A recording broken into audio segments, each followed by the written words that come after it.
and dear attendees. Thank you so much. Very good morning to all of you. I would like to welcome you to the Merck Foundation Health Media Training in partnership with Her Excellency Mrs. Mutinta Hichilema, the First Lady of the Republic of Zambia, and Her Excellency Amai Dr. Auxilia Mangwagwe, the First Lady of the Republic of Zimbabwe. Thank you so much for the partnership. I also would like to thank you for our collaboration with the media associations in Zambia and Zimbabwe.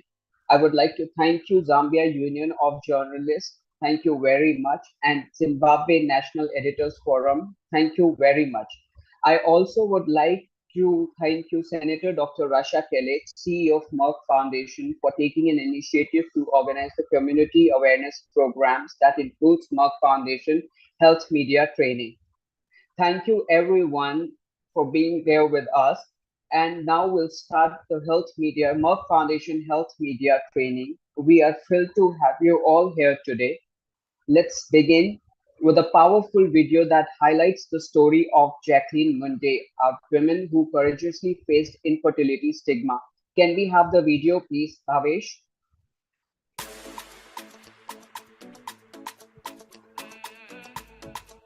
Jacqueline Wende, a 27-year-old young woman from a rural place called Masii in Machakos County, Kenya, tells us her sad story of having both hands chopped off, not by thieves, but by her own husband, for failing to conceive, even though he was the one with a fertility problem.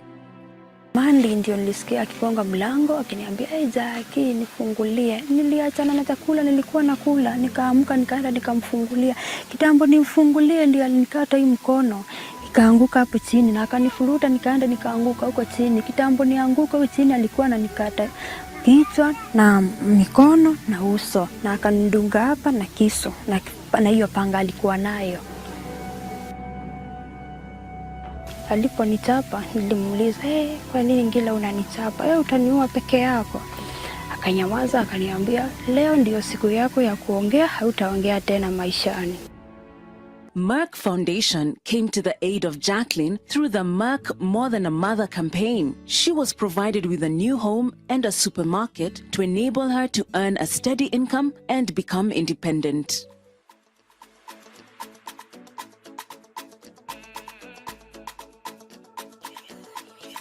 Like Jacqueline, there are many other women that suffer from infertility stigma.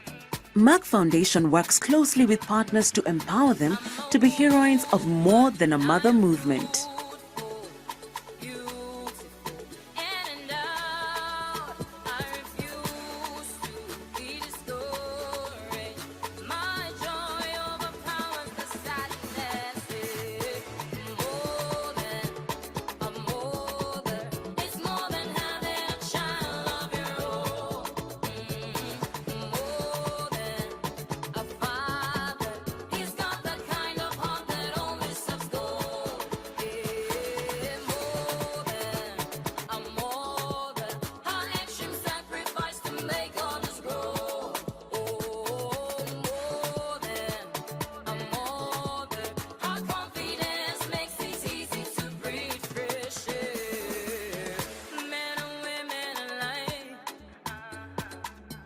Infertility is not just a woman's thing. It takes the two of them to have a child. So many treatments could make it right. So join her.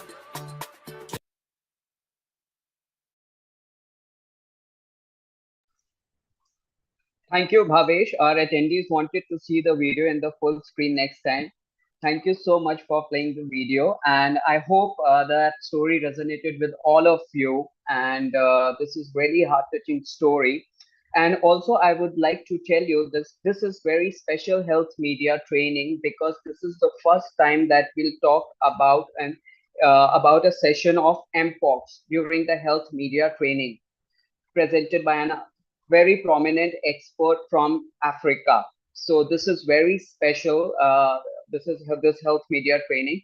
And also, I would like to tell you that this health media training is live streaming on our social media platform, so you can follow our social media there and this health media training. Thank you so much. Now, I would like to introduce the Merck Foundation programs that are making a difference in the lives of women and families in the world. In particular, we'll hear about two significant awards for 2024, the Merck Foundation More Than a Mother Awards and the Merck Foundation Diabetes and Hypertension Awards. And in two categories, we have subcategories. We have Merck Foundation Song Award, Film Award, Media Award, and Fashion Award. Bhavesh, can you present each award one by one? I would request all the attendees to please go through it and apply for the maximum awards from your country for each category.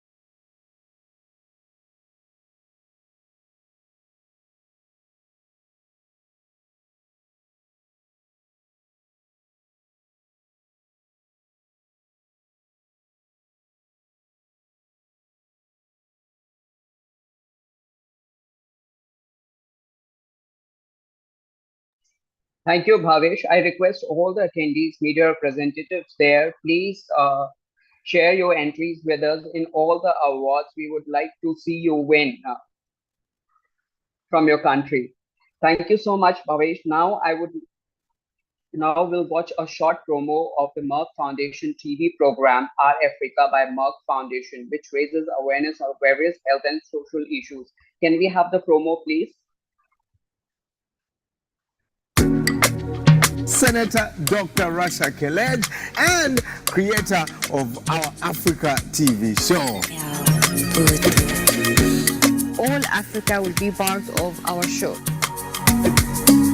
The CEO of Merck Foundation.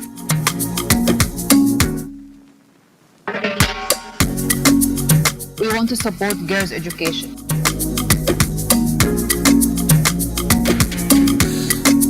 No to infertility stigma, yes to girls' education. We want to stop gender-based violence full stop. Number of child marriage will double by 2050.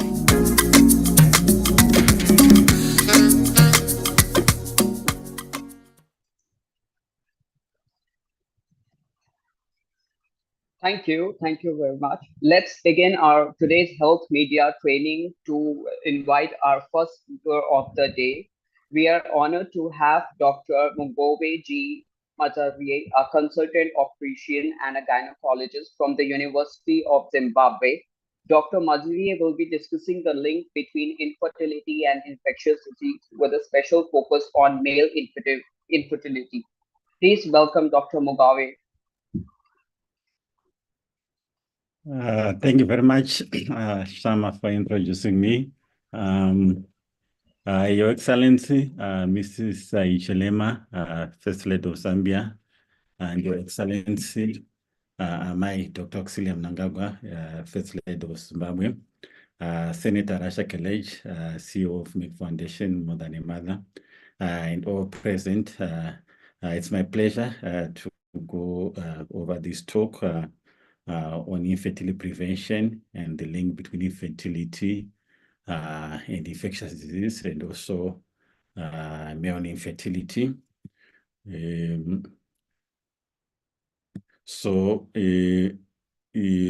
Just as a broad outline, I'm going to cover infertility prevention and then also highlight here the link between infertility and infectious diseases, and also finally cover male infertility.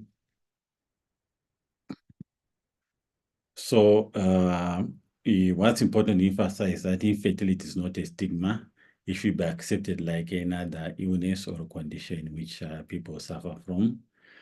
We know that in Africa, we do have some cultural religious practices which result in high levels of infertility, preventable infertility. This is linked to poor nutrition with many poor people and the low resources, poor health-seeking behavior. We also have many people with untreated sexually transmitted diseases who will also have unsafe sex, and also have unsafe abortions, backstreet abortions, which result in pelvic infections, which then damage the reproductive organs, both in men and women. Then we also have sections in Africa which practice female genital mutilation. This damages genital tract, result in failed or poor fertility. And then some sections, there's exposure to smoking, either the individual smoking or industrial smoke. Then other toxins like the leaded petrol and the environmental pollutants. This damage the gametes or the seeds, both in men and women, resulting in infertility. What's important to highlight, and they've always highlighted through Merck, is that infertility affects men and women equally. And also the contribution of infection to infertility is high. In Africa, that accounts for about 85% in women seeking infertility care, compared to 33% worldwide, meaning that infections are causing the majority of the pelvic organ damages or injuries, which result in fertility in Africa, particularly sub-Saharan Africa.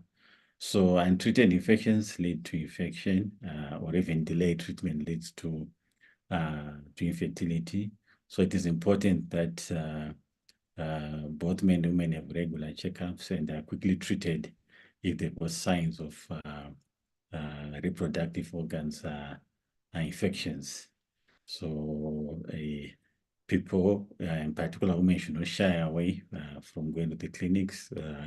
There's always stigma when people have got reproductive infections, so they might delay, and the longer they delay, the more damage they get from the infection. So always remember that you are more than a mother, but if that's for the woman.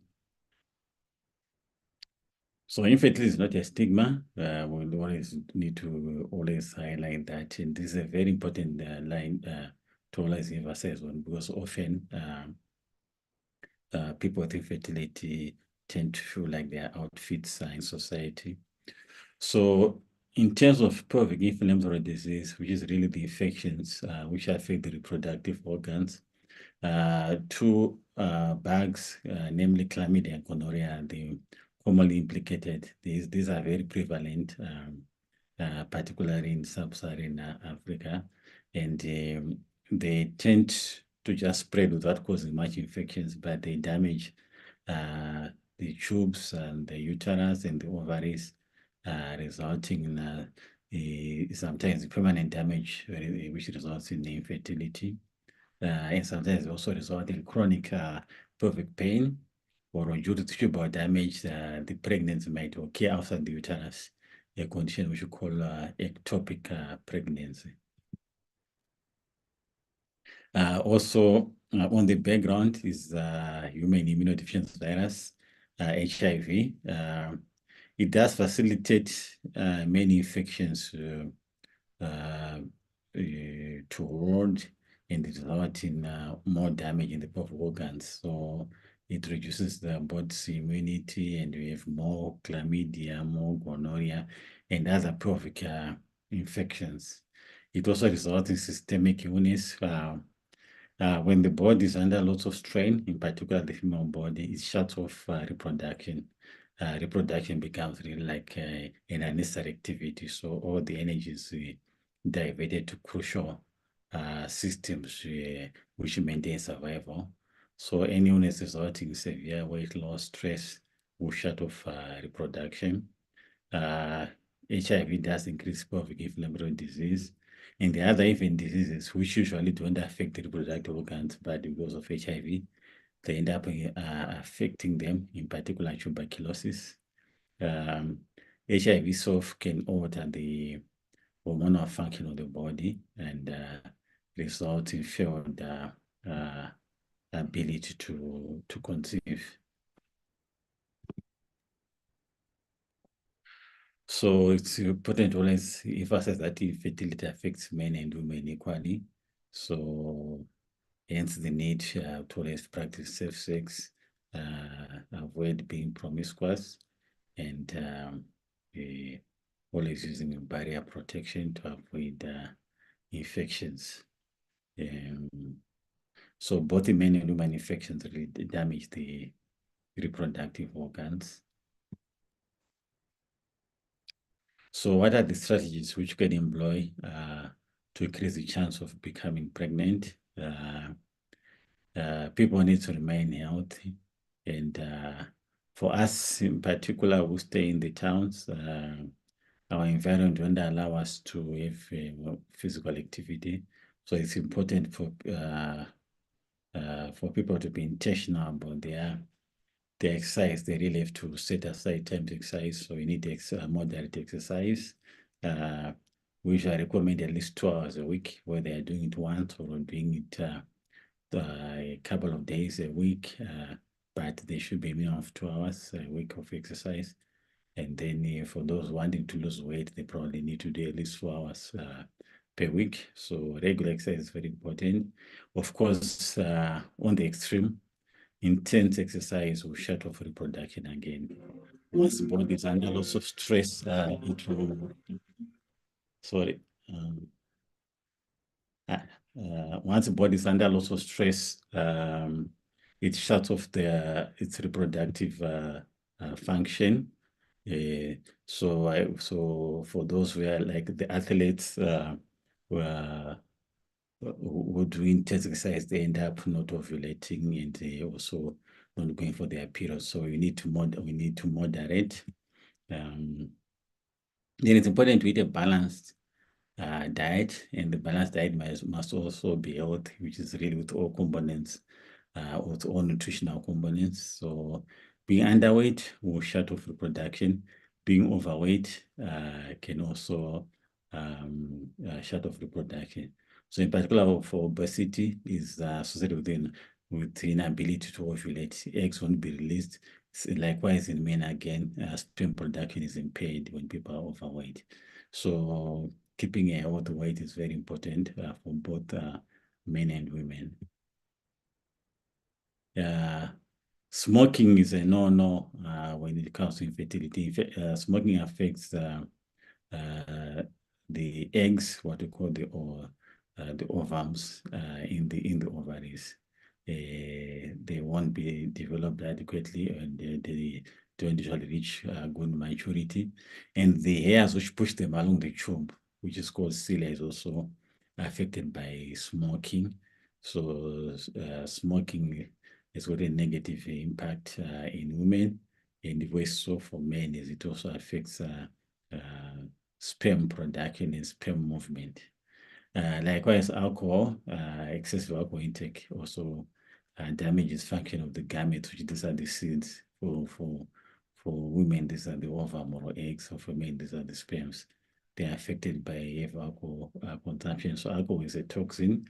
If it's in excessive amounts, it affects the production machinery for both gametes. So, and also alcohol increases excess calories, which results in overweight. So alcohol must be taken moderately if it cannot be avoided. And this this also applies to other illicit drugs which are taken in the streets. They are harmful to the reproductive organs. So the best is really to avoid them. So again, we highlight again that infertility affects both men and women equally. We need to limit or advise women to limit the amount of caffeine. Of course, there's still debate of how much is safe caffeine and how much is not safe caffeine. And this refers particularly to the strong coffees, the ones which are 100% caffeine. So we should advise women to limit probably in the most 3 cups of coffee a day, not more than that. But if the people can avoid against 2, better. Again, industrial toxins affect both ovaries, which produce the eggs, and also the testicles, which produce the sperm. So people must avoid industrial toxins. Unfortunately, some people encounter this in their daily activities. Some are into gold production. They use lots of mercury.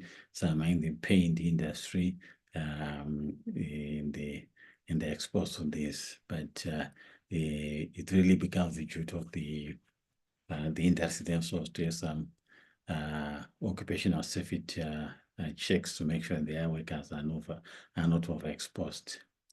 And then overall, it's important to avoid or reduce stress. People should have adequate coping mechanisms.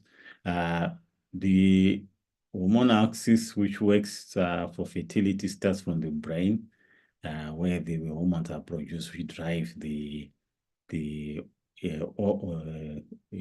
ovums and or of the testicles in men.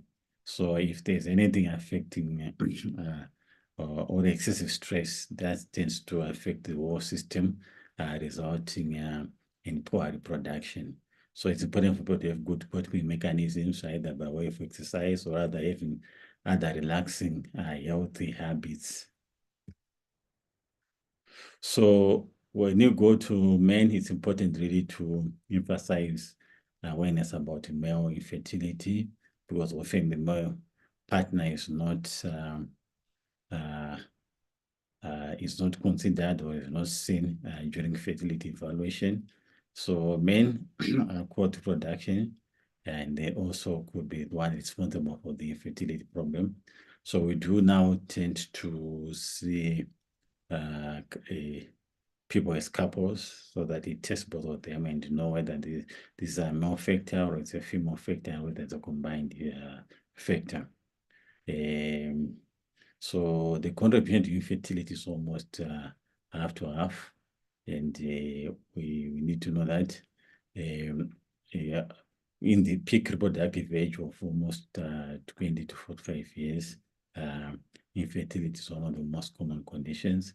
So couples need to support each other and to be open about it and both go for assessment.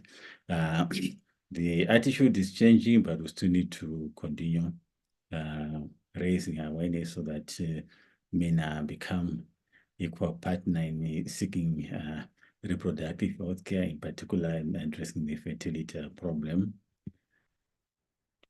So just have a brief overview of how the system works in men in terms of infertility. So we can have problems here which people acquire as they grow, or some people are born with. So for conditions which people acquire, these are commonly due to infections. Infections will damage the sperm production factories of the testicles or the tubes, resulting tube or damage. When the testicles are affected, then the sperms are not produced adequately, and then hence they won't be able to produce. Unfortunately, some people are born with problems which make it impossible for them to produce their chromosomal problems, which result in infertility. Some problems can be corrected if you picked earlier, things like undescended testicles, or sometimes the testicles can twist and then they die of what we call testicular torsion, or there can be extension or injury to the testicles. Then we're going to have problems to do with the hormones. Some of the hormonal problems, people are born with them. They can't produce the drive hormones from the brain, which drive the testicles to produce sperms. So sperms are produced within the testicles, and also within the testicle there is an essential hormone called testosterone, which is key in production of the sperms. So anything which damages the function of that hormonal system. I've already mentioned obesity, but they came by other problems which arise. Then environmental influences, excessive temperatures. Your sperm production occurs at a low temperature, so that's why the testicles are hanging low, so that they get as much cooling as possible. So excessive temperature, things like hot baths or too much underclothing, anything exposed to testicles to high temperatures will affect sperm production, resulting in low sperms. Radiation, some drugs. So some of the drugs will be actually using them to treat patients. So should you want to treat men and even women for that matter, with drugs like chemotherapy drugs or give them radiotherapy, we then need to consider harvesting the sperms or the eggs before we administer the treatment, and we freeze them. With that one, we call it fertility preservation. Alcohol, I've mentioned, use of illicit drugs and the industrial toxins, and obviously dietary factors and weight are also key. So a balanced diet is very important, because a balanced diet will introduce certain factors which we call antioxidants, which repair damage, cell damage in the testicles. So things like vitamin C and other nutritional elements will help reverse damage in the testicles. So it is important for men to stay healthy and to avoid the environmental toxins. So things like alcoholism, smoking must really be stopped. So, and also avoid illicit drugs. I know in Zimbabwe we've got an outcry currently of substance abuse amongst the youth. So we can already see this is a time bomb. We'll start now having lots of infertility amongst these youth who are abusing these substances. So we've already mentioned that we must avoid high temperatures, in particular for those men who are really struggling to conceive. We do advise them, no, please keep the temperatures low to encourage better sperm production. Of course, like both men and women must exercise regularly. So we always advise our clients to exercise. Of course, balanced diet is very important. Not too much calories, limited carbohydrate intake to avoid obesity. Our diets are so rich in carbohydrates. They assume that we are all going to be doing lots of physical work, like people in the rural areas or in the farms. Who will take lots of carbohydrates, but they offset it by working hard. But for those in urban areas, this results in obesity, because they are not doing as much activity. So it's important for them now to limit the carbohydrate intake, and also introduce other essential components in diet. So what are the key take-home messages? Firstly, infertility is not a stigma. It must be treated like any other condition, like hypertension. No one should feel bad that they have infertility or be sidelined because of infertility. So we need to fight the stigma, so that people with infertility can come forward and just be seen like another person. And we need to embrace that infertility affects men and women equally. And of course, important to get informed. So it is my hope that the media practitioners there will be informing the whole society about these issues. Men need to support their women, and never let them be labeled as the sole cause of the infertility. So infertility is a shared responsibility, and it takes a man and woman to have a child. Men are more than fathers, and women are more than mothers. So we need to break the stigma around infertility in Africa. #No to infertility. #Men too. #Men make more than than a father. So I think this is the end of this presentation. Thank you very much.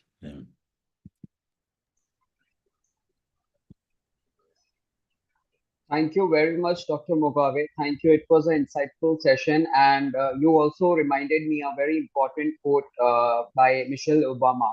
Like she said, we must replace stigma with understanding and empathy for those facing infertility. So it was an insightful session. Thank you, Dr. Mugabe. Thank you. Now we move forward to our next speaker. So it is a very timely presentation and important topic that we have right now on mpox, how to stay safe, symptoms and treatment. We welcome Professor Hamisi M. Malebo. He's a chief research scientist and chairperson of the Traditional and Alternative Health Practice Council from the Ministry of Health in Tanzania. Please welcome Professor Hamisi. Oh, thank you very much, Shama. I would Thank you, like sir. to Pleasure. take this opportunity. Yes, Your Excellence, First Ladies of Zambia and Zimbabwe, dignitaries, ladies and gentlemen, all protocols are observed. Next slide. In this presentation, I'll be talking about mpox, how to stay safe, symptoms, and how mpox can be treated. Next slide, please.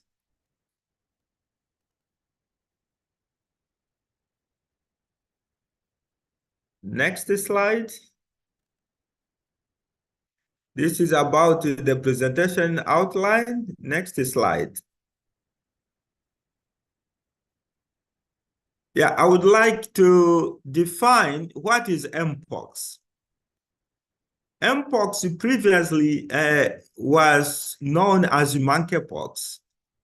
Monkeypox is a rare viral infection which is caused by the orthopox virus, or previously named as monkeypox virus. When we are talking of orthopox virus, to a scientist, this one gives a clear meaning of what the virus is. When you talk of the word ortho in Greek or Latin, whereby we derive most of the scientific words, it means raised. And the pox, it is a bumpy rash. So orthopox means a bumpy rash, a raised bumpy rash caused by a virus. So a scientist will see quickly that orthopox virus, it means this virus is causing a raised bumpy rash. So orthopox virus is also part of the same family as the viruses that cause smallpox. The name monkeypox was created before the World Health Organization published best practices for naming diseases.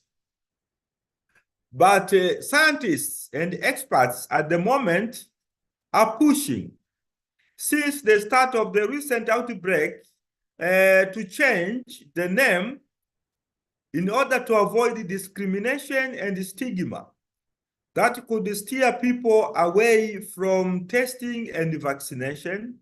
And also, monkey is just a couplet, but not a true reservoir of monkeypox disease.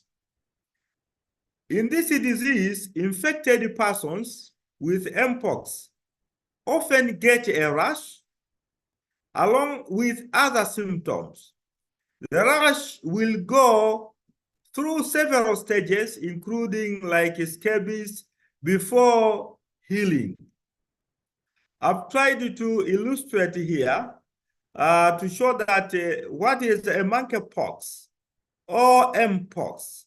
Monkeypox, as I've said, is a rare zoonotic viral disease which belong to the orthopoxvirus genus in the family called the Poxviridae family.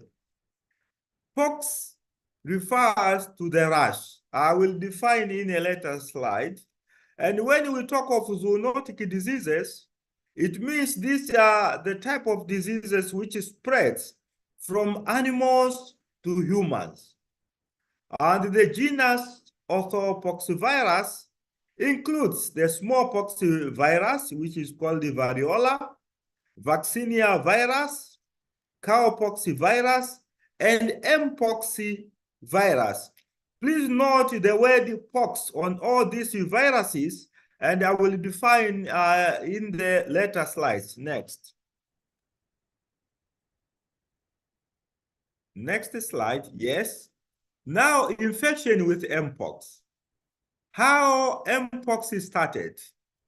The first case of monkeypox was discovered in animals in Denmark when 2 outbreaks occurred in a captive monkey colonies kept for research purposes.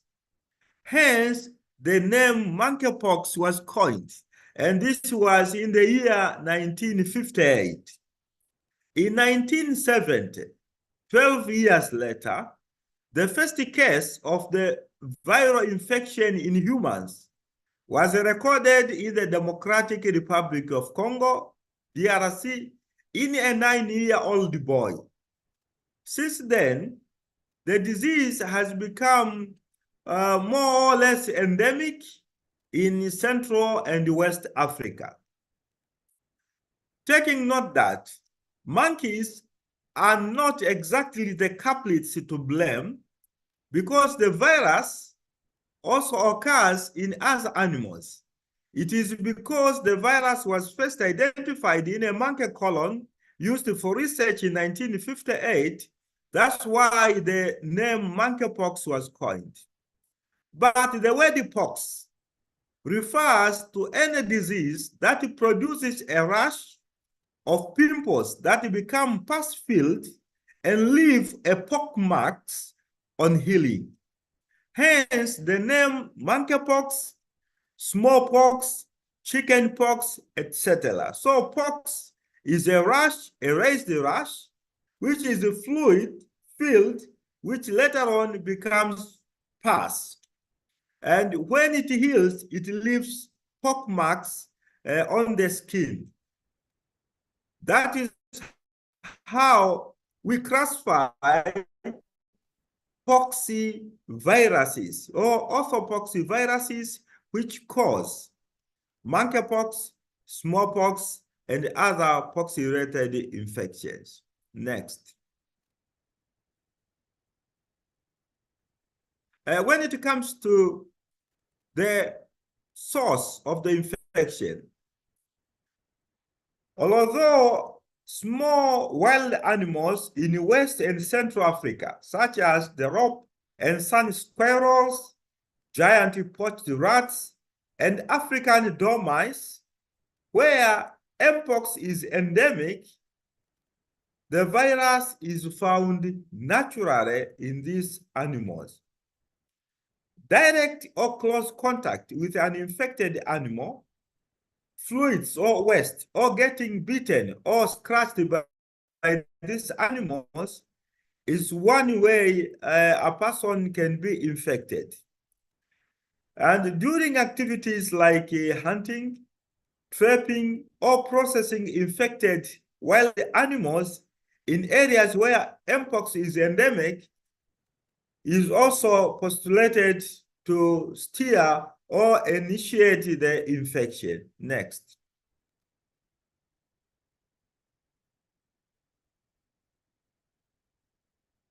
When it comes to the signs and symptoms and mode of transmission, what we first feel as human beings when infected by the mpox virus, there is the tendency of lymph nodes to swell. So swollen lymph nodes or glands is among of the important signs of mpox disease.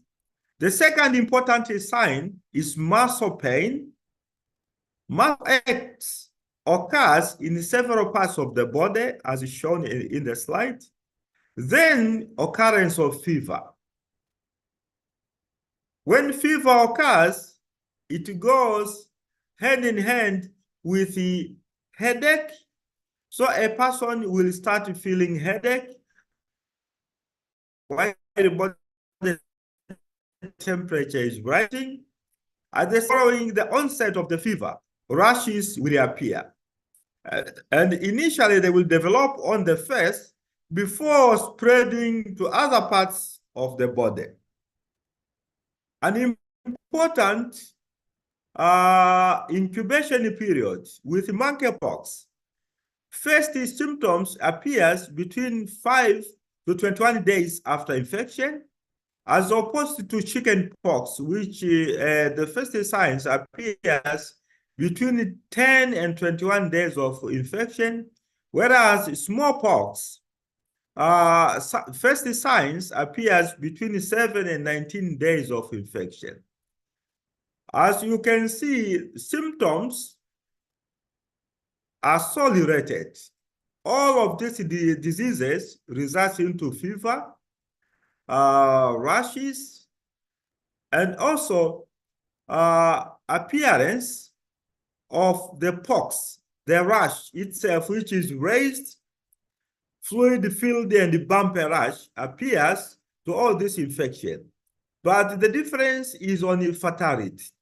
Monkeypox is fatal. Between 1 to 10% of the cases will die, depending on the severity of the infection.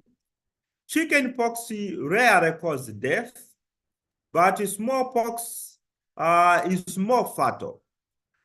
The good thing is that smallpox has no any other reservoir other than human being.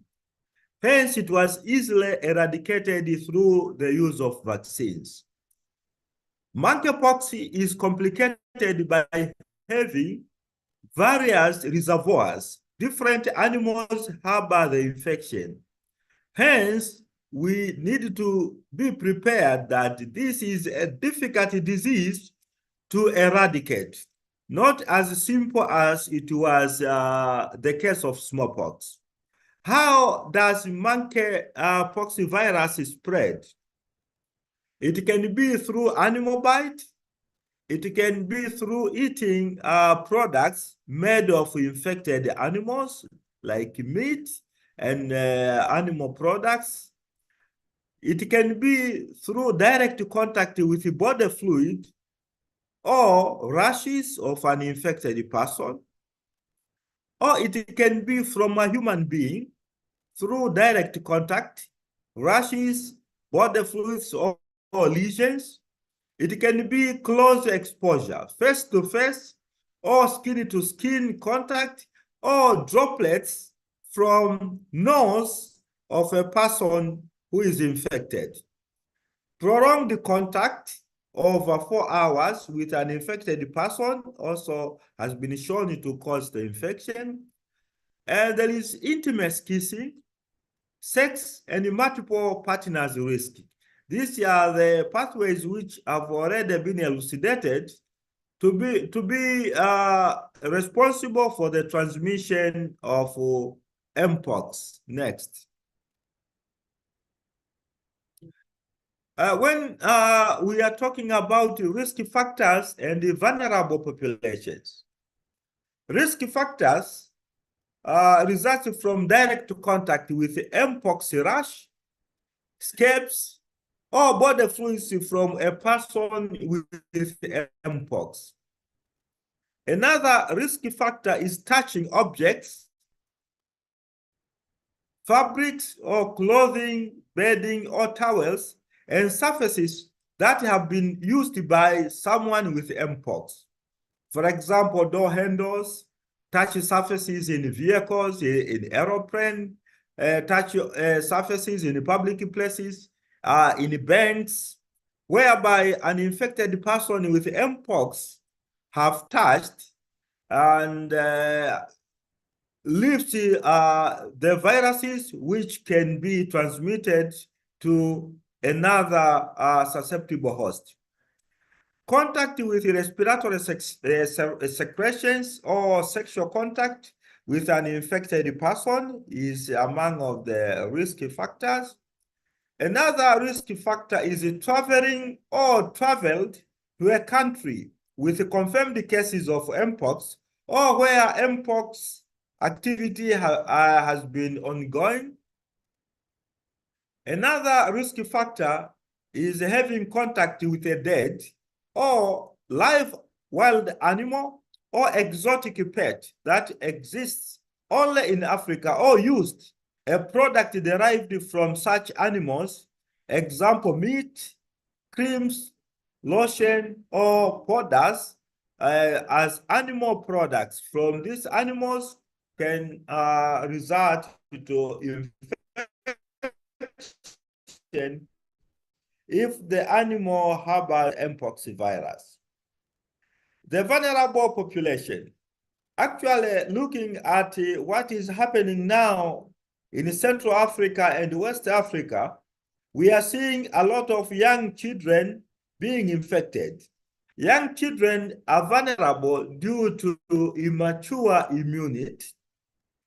Malnourished children are affected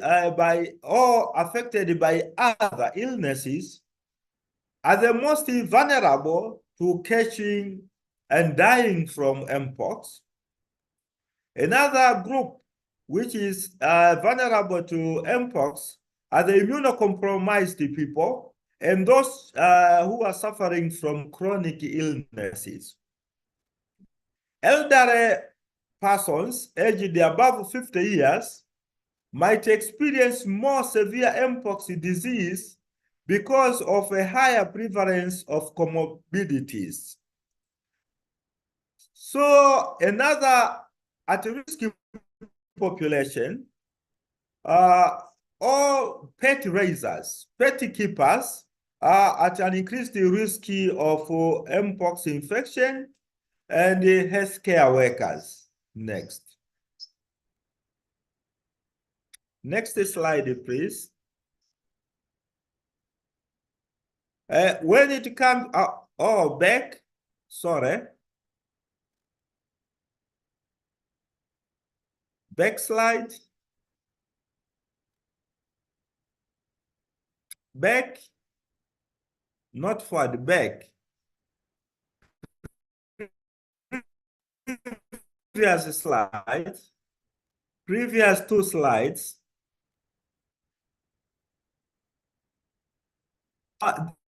No, next.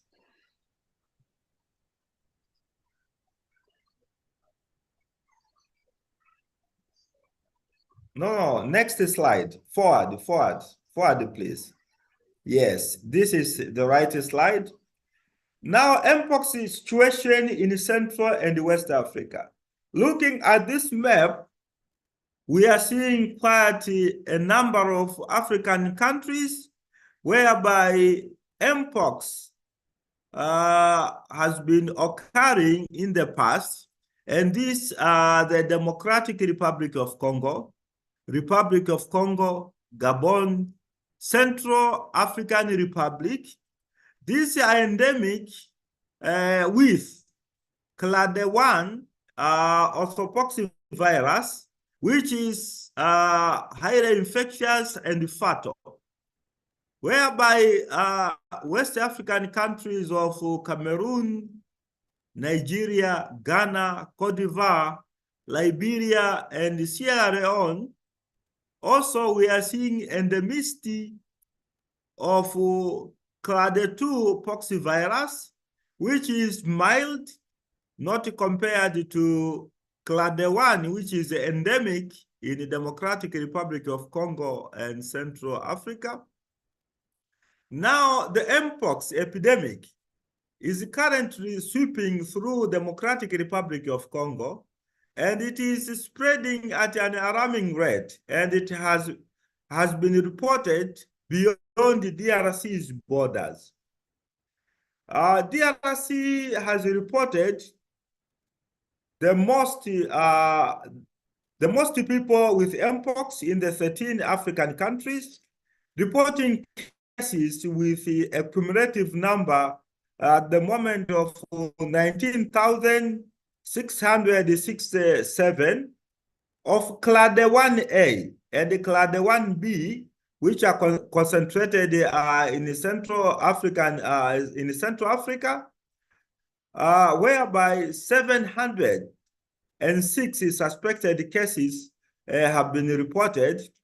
And at the moment, as we are speaking, about 575 deaths have occurred. Next.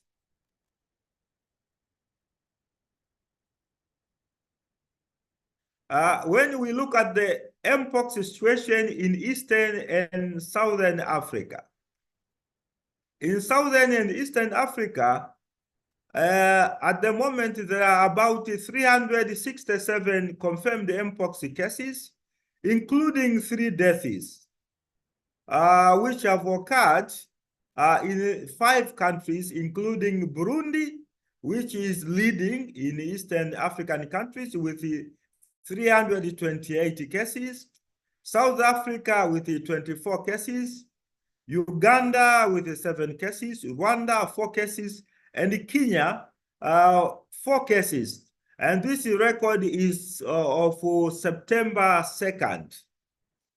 Experts are estimating at the moment that the actual number might be higher because of the challenges of reporting, and more than 3,800 confirmed cases have been recorded across Africa since January 2024, with Burundi as the second most affected country in the continent after the Democratic Republic of Congo, as it is shown on the map. Mpox is spreading across the continent, while it is also dealing with other diseases, including cholera.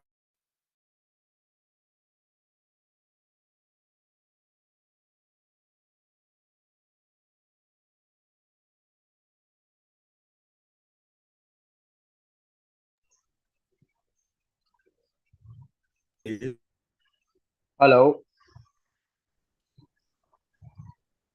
Hello. Yes, Professor, we can hear you. Next slide. Next slide.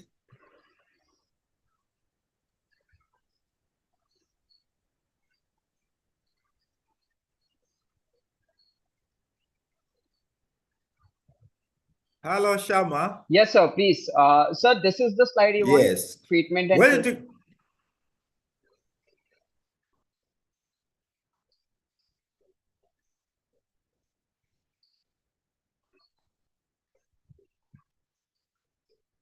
Professor, can you hear me? Professor Hamisi?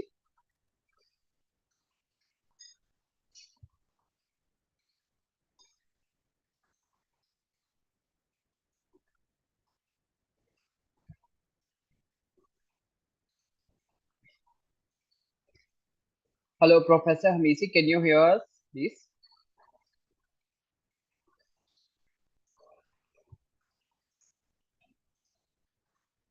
I think he just Hello. stopped. Yes, he's here. Yes, sir, we can hear you, sir. Yes, the internet is back. So, monkeypox, as I have indicated previously, that the disease can resolve on its own within 2 to 4 weeks after infection. But in case of severe cases, there is no established cure or treatment regime for mpox. But several new therapies are being developed and are being researched in clinical trials.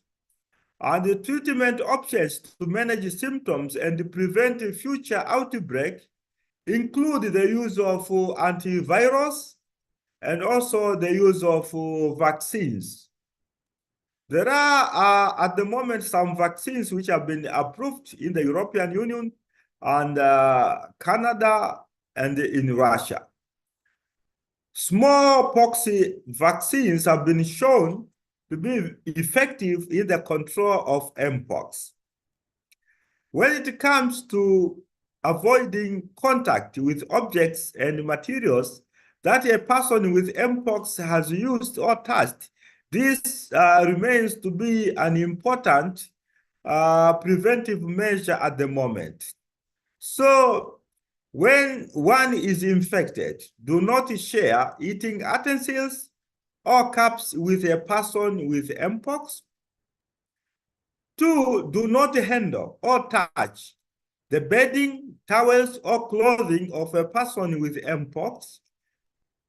And 3rd, if someone or yourself, you live with an Mpox disease, follow steps for cleaning and disinfecting your room or your home to prevent your beloved ones from catching the infection and also from your community not to catch the same infection.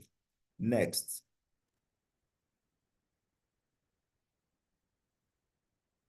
Now, when it comes to infections like Mpox, we need the media. First of all, to educate individuals and the community on how this disease can be transmitted and how it can be avoided. We need the media to inform what is happening and also to inform people on where to get treatment, vaccines, and any other important information in the control of the infection. We need the media to update news on Mpox infection, features, and analysis in the place day after day so that people can be kept informed and are blessed with information about the disease. We need also the media to produce documentaries on Mpox, dramas, magazine programs, radio and television,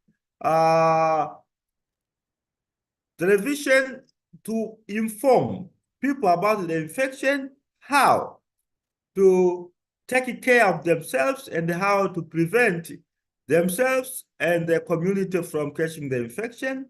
And lastly, to facilitate behavior change and to shape public practice on disease prevention and control. Next. Thank you for listening, and this is my last slide.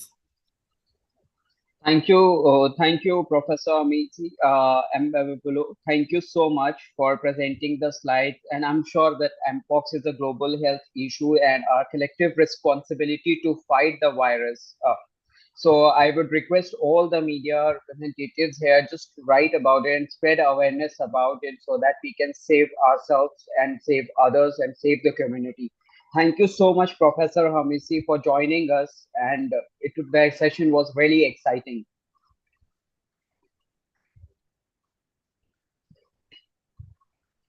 Okay, now we shift our focus to the societal and psychological impact of infertility stigma, gender-based violence, child marriage, and other issues.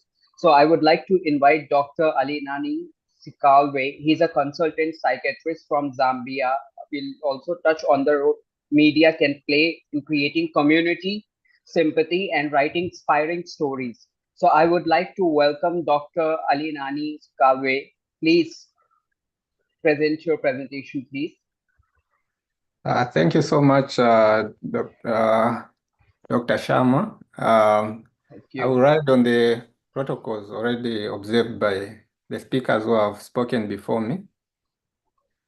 So this morning, I'm going to talk about the social and psychological impact of infertility.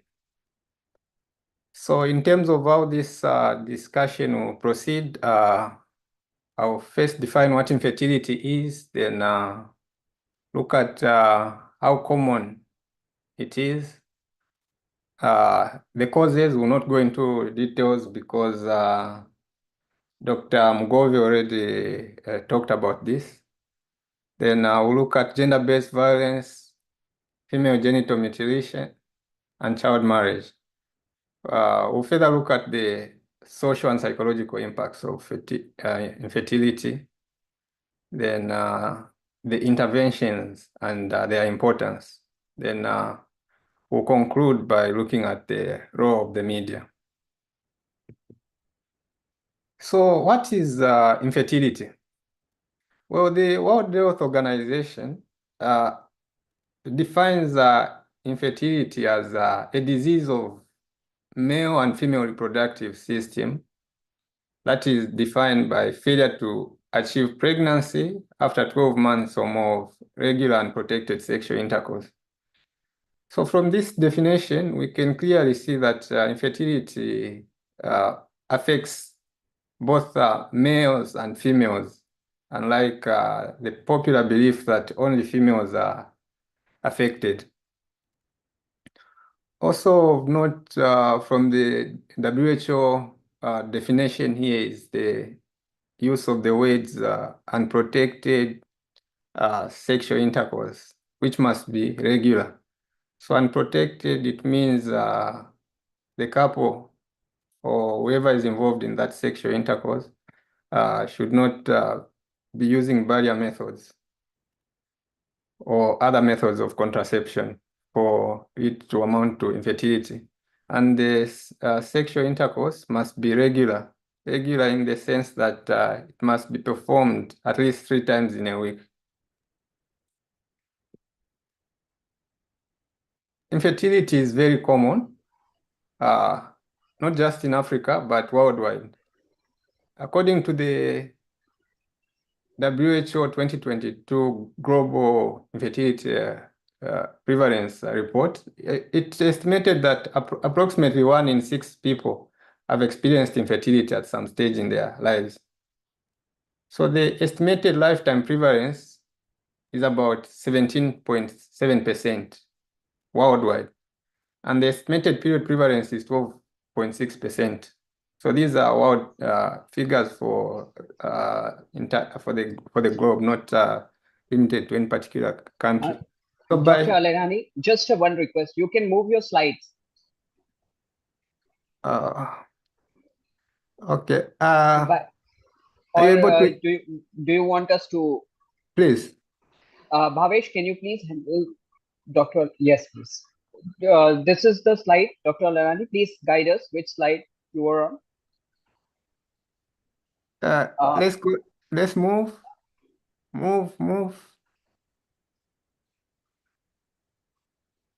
Just before that. Okay. Yes. All right. Thank you. Thank you, doctor. Please give us the signal next, then we'll move it accordingly. Thank you.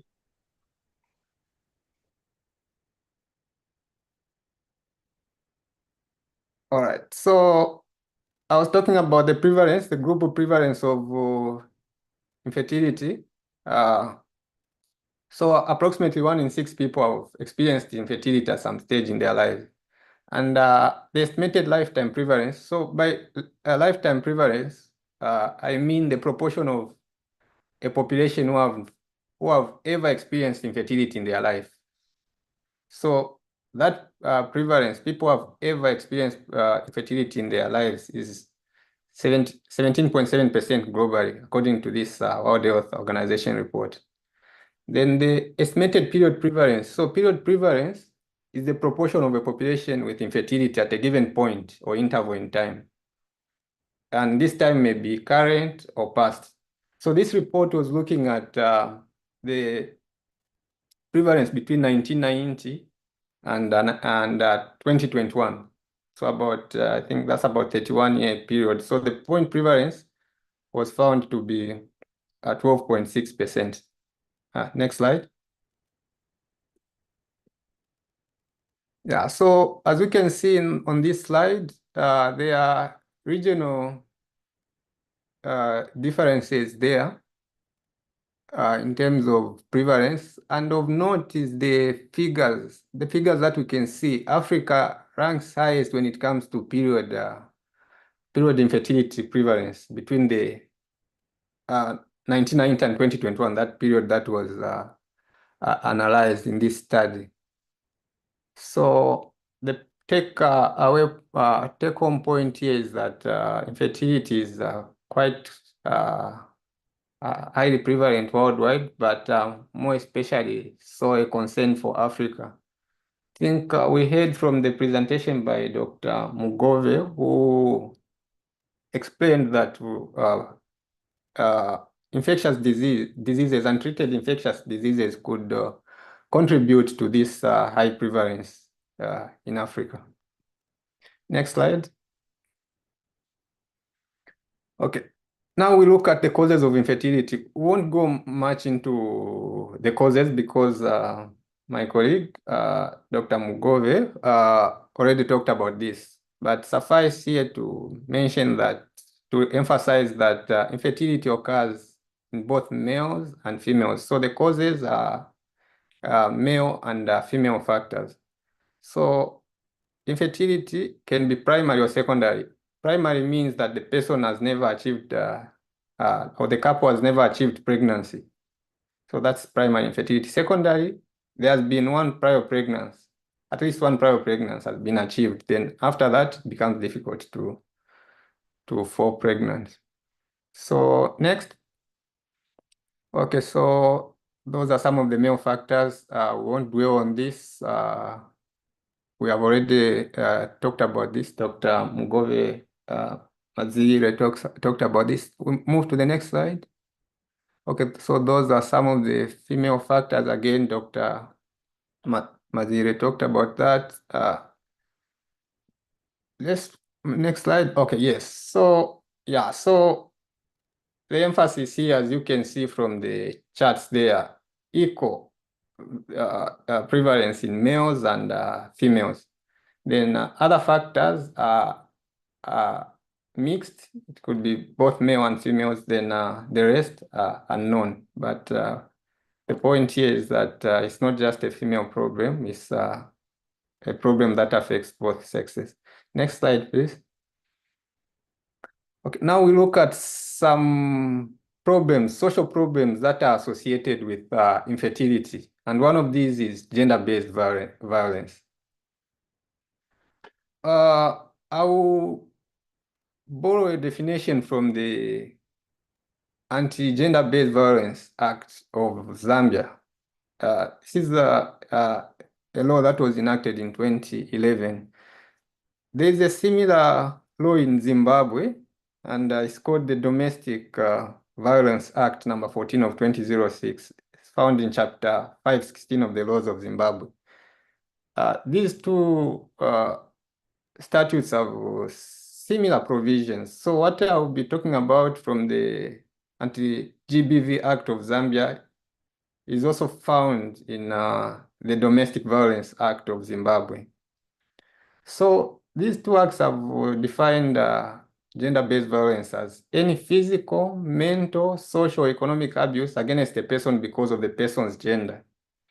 So by gender, we mean being male or female, or the role that individuals play in society as a result of their sex or status. So this includes violence that results in or is likely to result in physical, sexual, or psychological harm, emotional and verbal abuse, threats such as coercion or arbitrary deprivation of liberty, stalking, and many, many others.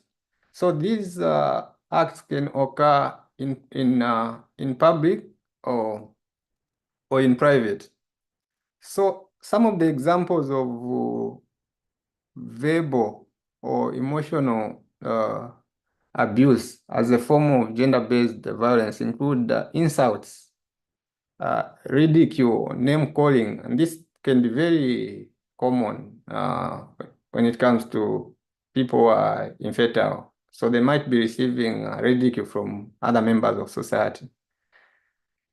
It also includes serious invasions of a person's privacy and liberty. Physical abuse, common examples include hitting, beating, punching, slapping, kicking, malicious damage to property, and many other acts. Sexual violence would include such things as sexual contact without consent of the person with whom the contact is made, making unwanted sexual advances.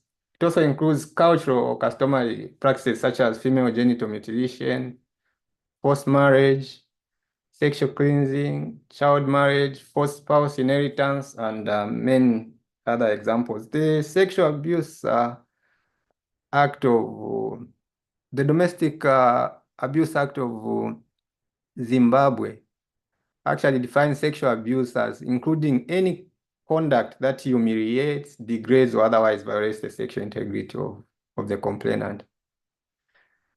Yeah, so these are some of the ways in which gender-based violence may present itself.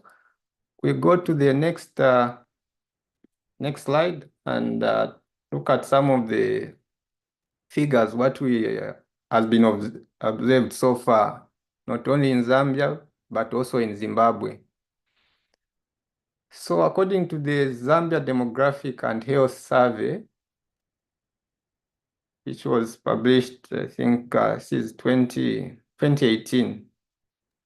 So it showed that about of women who are aged between 15 and 49 who experienced and reported or sought help for physical or sexual violence, about 33% said they were physically associated only. Then 20% sexual assault, and 46% said they were both physically and sexually assaulted. So we can see that this is a very big problem in Zambia. But Zimbabwe also has similar figures, which shows that the problem is equally important in Zimbabwe. So a report in 2019 was published by the Zimbabwe Multi-Indicator Cluster Survey. So that was the 2019 survey. It indicated that 40% of women and girls in Zimbabwe experience physical violence in their lifetime, and 20% experience sexual violence. So we can see that this is quite a common problem. We move to the next slide and look at some of the forms of spousal or gender-based violence that these surveys have reported. Next slide, please. No, before that. Before that. Yes, there. Yeah, so some of the forms of gender-based violence that those women who are surveyed, the previous slide we talked about, include being pushed, shaken, or even something being thrown at her, slapping her, and as you can see, the prevalence for these were quite high. Those who experience such kind of violence, and twisting her arm or pulling her hair, punching her with his fist. So this is the male partner inflicting violence on the female partner. So punching her with a fist or with something that could hurt her, kicking her, dragging her, or beating her up, trying to choke her or burn her on purpose, threatening her or attacking her with a knife, gun, or other weapon, and physically forcing her to have sexual intercourse with him when she did not want to, physically forcing her to perform any other sexual acts she did not want to, and forcing her with threats or in any other way to perform sexual acts she did not want. So all these are forms of gender-based violence. And if you look at the prevalence, the figures are quite concerning. So this can be associated with the issue of infertility. Because there is infertility being experienced by the couple, then these things start coming in. Next slide. We now talk about female genital mutilation, also associated with infertility and also a form of gender-based violence. So female genital mutilation has been defined as the practice that involves partial or total removal of external female genitalia or other injury to female genital organs for non-medical purposes. So usually this is carried out by traditional practitioners on young girls, minors. It has no health benefits at all for these girls and any other female. And as such, it is recognized as a violation of human rights of girls and women. So in terms of female genital mutilation, the rights that are abused or infringed on include the right to health, the right to security, the right to physical integrity, because there is mutilation of the genitalia there. Right to freedom from torture, right to inhumane and degrading treatment being infringed, and right to life, as we are going to see in the next slide, some of the complications that can arise from female genital mutilation. Next slide, please. Yeah, so these are some of the complications that can arise from female genital mutilation. They include severe pain, because most of these procedures are done in a traditional setup. They don't use any form of painkillers. So the victim usually experiences severe pain. Severe bleeding also occurs, and this can lead to death, infringing on the right to life. Problems with urinating, cysts, infections, which can lead to infertility, as we heard in Dr. Mugove's presentation. There could also be complications in childbirth and indeed mental health problems, which we are going to look at later. Other long-term complications include vaginal problems such as vaginal discharge, itching, and infections. Menstrual problems such as painful menstruation, difficulties passing menstrual blood, scar tissue, and keloids. So scars may form on that mutilated part. Then sexual problems as well. So there could be pain during sexual intercourse, or even a decreased satisfaction from sexual intercourse. There's also an increased risk of childbirth complications, as we said earlier, but this can also continue in the long term and can include things such as difficult delivery, excessive bleeding during around that time of childbirth, increased risk of cesarean section, and newborn death. So these are some of the complications of female genital mutilation, and indeed, as we can see, it's obvious that these are an infringement on the rights of girls and women. In the next slide, we will talk about another issue that is associated with infertility, and this is child marriage. So child marriage refers to any formal or informal union between a child under the age of 18 years and an adult or another child. So many jurisdictions define a child as a person who's under 18 years of age. So if you have a marriage, a union which is formal or informal between that person who's 18 years old with an adult, or that person who is less than 18 with another person who is less than 18 years old, then that amounts to child marriage. And Sustainable Development Goal number 3 and 5 call for global action to end child marriage by 2030. Yeah, so there has been some effort that has been put in, and it's important to acknowledge that there's been some decline that has been seen over the years in terms of child marriages. However, the practice still remains widespread. According to to UNICEF, a 2023 report revealed that approximately 1 in 5 girls are married in childhood globally. And in Zambia, this is a big problem because child marriage is still among the highest in the world in Zambia. Equally in Zimbabwe, child marriage is quite high there as well, just similar with Zambia. We'll see some statistics on the next slide with regard to.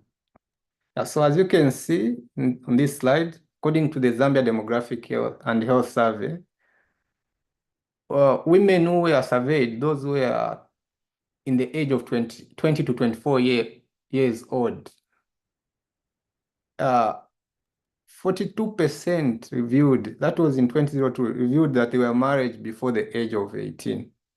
And this trend continued, the figure continued being high. Another survey in 2007 showed that it remained high, 42%. But some improvement there in 2014, we see that only about 31.4% reported that they were married before the age of 18. Still, 31.4 still high, but some improvement there. We have similar report from Zimbabwe, according to the 2019 multi-indicator cluster survey that I referred to earlier. It also indicates that child marriage is also highly prevalent in Zimbabwe. According to that report, 33% of women who are aged between 20 to 24 years old were married before age 18. And 5.4% were married before age 15. Of course, the 2022 National Population Census of Zimbabwe showed some improvement, but still those figures show that the situation is also quite concerning. In the next slide, we'll look at some of the effects of child marriage, and this include perpetuation of poverty. So these are people who have not yet realized their full potential, they are still young, and they are likely to continue. Usually the people will be affected with child marriage, they will be from marginalized part of society. So these will be people who are living in poverty, uneducated, and fewer resources. So when they get married young, you find that there's perpetuation of poverty. They will continue living in poverty. Then the other effect is that it deprives girls of education, because instead of being in school, she's in marriage. So 15-year-old, those are supposed to be in school, but they're already in marriages. It also creates health risks. For example, as we said earlier, there is a higher maternal and infant mortality.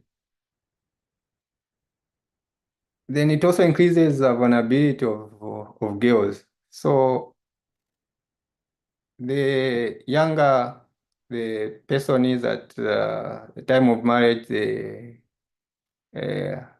higher the chances of having the STIs we talked about, that Dr. Mugove talked about, including HIV and those predisposed to infertility. There's also an increased risk of gender-based violence, especially where you have a child getting married to an adult, but equally where there is a child getting married to another child, the risk of gender-based violence increases.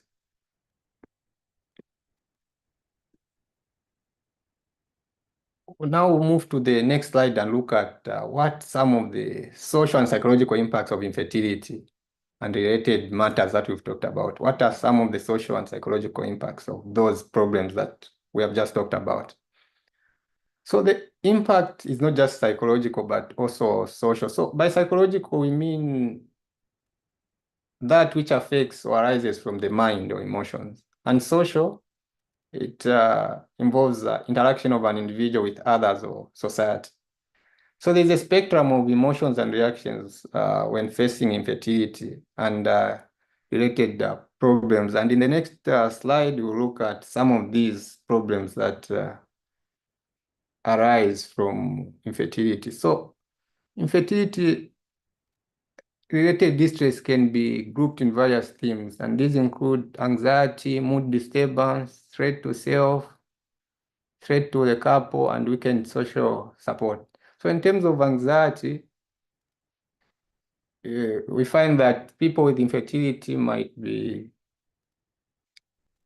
anxiously ruminating on their problems because everybody is talking about it, telling them when they are going to, in our society, telling them when they are going to have a child because maybe they're in a marriage, they have been married for so long, for a few years, and they are not having a child. There's a lot of pressure from the community. So the couple or the individual is also pushed into this anxious state where they are constantly ruminating on this problem. So that will bring about anxiety.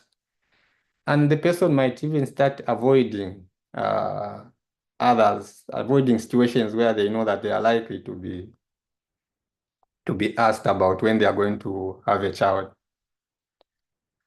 Then the other problem is they might have a narrowed focus. So life now will be revolving around fertility issues. So they have a narrowed focus and they become less productive. And this builds up anxiety. Then excessive information also brings about anxiety. So because they may be trying to conceive, but it's not happening. They are not falling pregnant. So they'll be looking for information everywhere, even from unreliable sources, and this can contribute to anxiety. Their mood and their emotions can also be disturbed. So you find that their mood will be laborious. Sometimes they are happy, but most of the times they look low, and this may lead to depression. Then they may also be a threat to themselves. They may start having suicidal thoughts, and they may even have suicidal attempts because of unmet expectations, self-blame, and self-shame. Infertility may also be a threat to the couple. So the couple may have differences in coping. So male and female might be coping differently to this problem. And this might also lead to sexual dysfunction because after all the effort, the people with this infertility problems might think that nothing is happening. So they might have issues with sexual dysfunction. It may also lead to financial distress. This can be because they have been putting in much effort trying to look for solutions everywhere, but the solutions are not coming forth. There may also be disagreements on the next steps. And eventually, you may find that a couple that started off well may end up getting divorced. It may lead to violence, gender-based violence. We looked at some of the ways in which gender-based violence is propagated. It may result from this. Then the other distress is weakened social support. So because of the problem that is already there, the relationship might be strained, social stigma, because people have been expecting that the couple will become pregnant, but no pregnancy, and because of the culture the couple lives in, there could be that social stigma, especially on the female. And indeed, related to what we have talked about, where the victim is avoiding others, or other people are avoiding the person who is infertile. The person there might be social isolation. Sometimes the person will try by all means to seek help from healthcare providers, but they are dismissed. The healthcare providers don't see the seriousness of the problem. So the person might go to the healthcare facility with any of the problems that we have listed here, which are related to infertility, but that is dismissed by the healthcare provider. Okay, now let's look at some of the interventions for the problems that we've just looked at.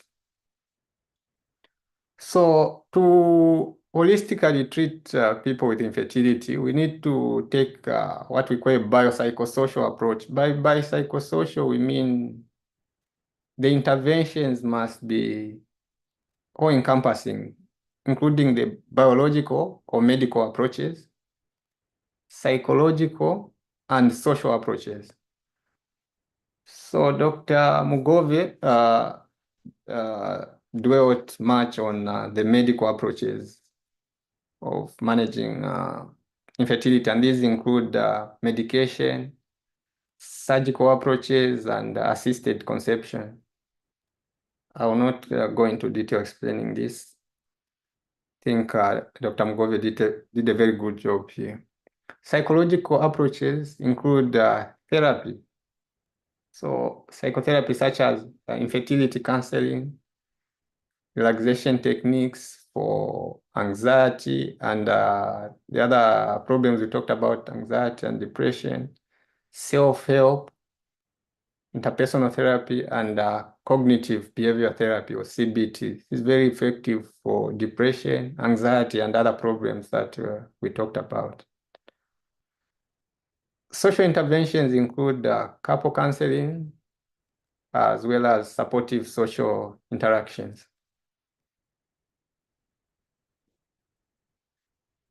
Additional social interventions include the filing of complaints to relevant authorities, such as the police. Remember, we talked about how infertility is associated with things such as gender-based violence, female genital mutilation, and child marriage.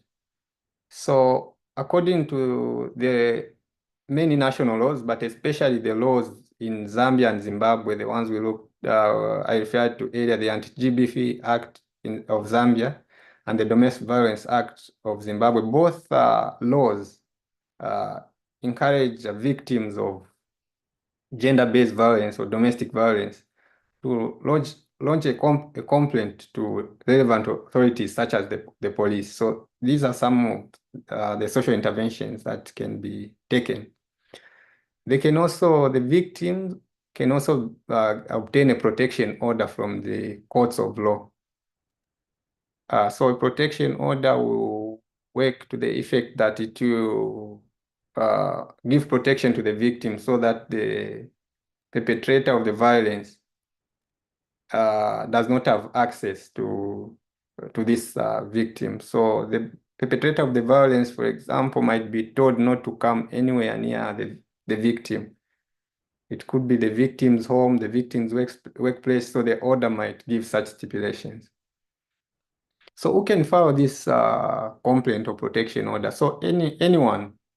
It could be the victim herself, or it could be a healthcare practitioner who comes to know of the situation that the victim is in. Or indeed, it could be a next friend. So next friends include neighbors, relatives, friends, or any person, any concerned person. The media also has a big role to play when it comes to treatment or management of this issue of infertility and related problems. Next slide, please. Yeah, so there are so many ways in which the media can help or intervene. And one of the ways is to demystify infertility. As we know in our culture, African culture especially, and more especially the countries of concern here, Zambia, Zimbabwe, we know that most people, a lot of people believe that wherever there is infertility, the woman is to blame. So the media can help to reduce or even remove that myth by educating the public. Because as we have learned, infertility in terms of prevalence is equally prevalent in males and females. So it's not just a problem that affects females, but also there are male factors. So the media can do this by creating community sympathy, for example, writing inspiring stories. I was very happy to see the video from the lady in Kenya. I think that's Jacqueline Mwende. Yeah, so such stories will inspire and educate the public. So the media can use such initiatives to inform and educate. The media can also provide a forum on infertility for the public and also refer to facilities offering fertility services. In the next slide, we'll look at the importance of addressing infertility and related matters.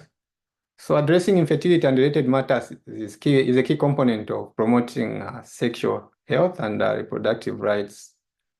So this is according to the World Health Organization. So all of us, including people with infertility, have the right to the highest standard of physical and mental health.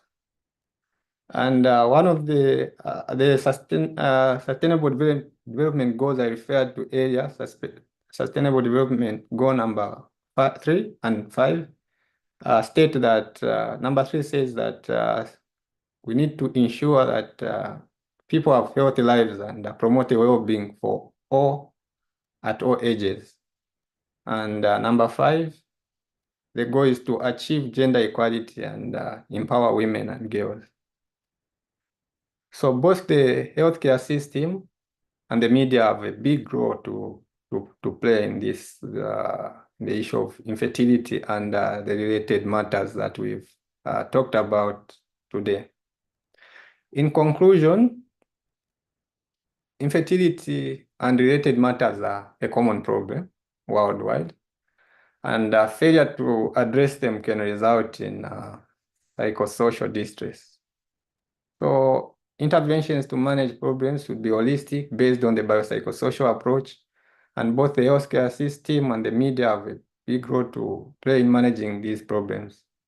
And addressing infertility and related problems is key in promoting human rights and sustainable development. So I end here. Thank you so much for listening. Thank you. Thank you, Dr. Aliana. Thank you so much. And as we learned from this presentation, is just that we'll have to prioritize self-care, stay connected with loved ones, and seek professional support when needed to maintain our mental well-being. Am I right? Yes, that's true. That's true. Yeah. Well summarized. Yes, thank you, Dr. Alanani. Thank you so much for the insightful presentation. So now moving on, we'll take a quick break and enjoy the sugar-free jute animation film. It's an engaging story promoting healthy lifestyle. Can we have the sugar-free jute animation film on the screen, please? Merck Foundation.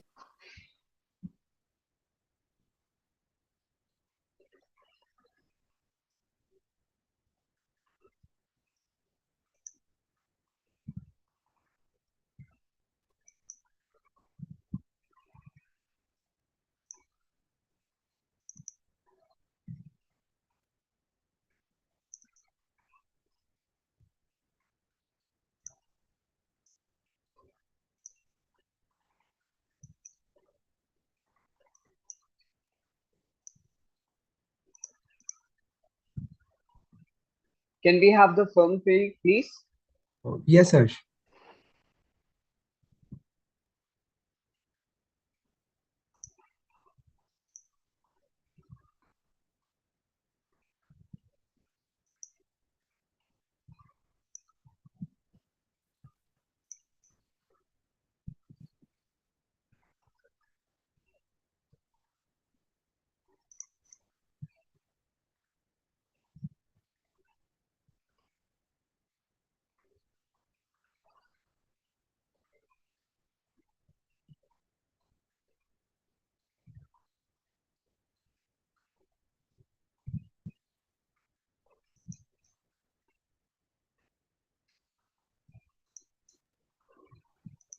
Bhavesh?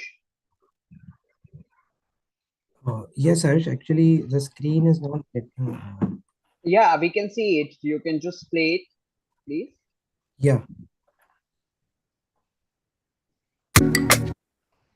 Sorry.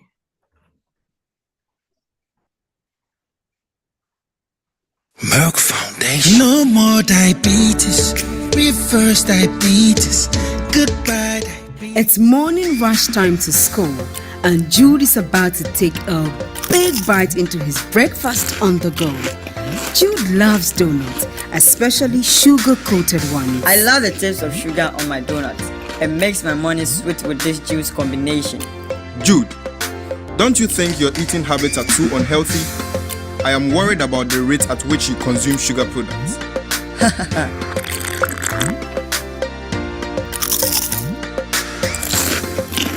James, relax. I can't wait to eat my lunch. More donuts? There's nothing to worry about.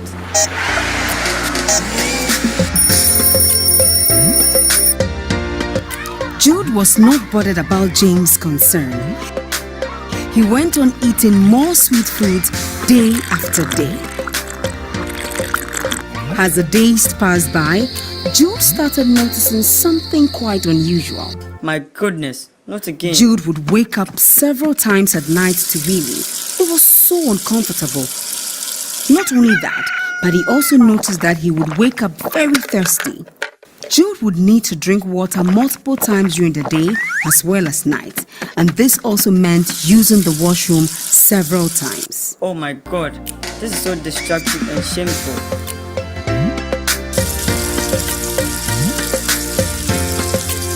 What is it? This appears to be the third time you woke up to use the bathroom. You even look a bit fat. Very unusual. I have no idea, Mom. And I've been feeling very thirsty lately as well. And sometimes tired. We need to see the doctor to make sure all is well with you. I agree, Mom. It distracts my day at school too much. At the clinic, Dr. Yobu decides to conduct a few tests to confirm his diagnosis about Jude.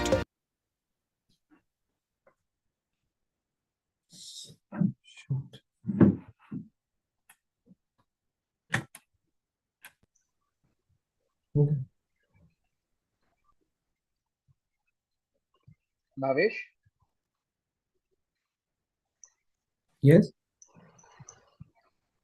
It didn't play the full video, please.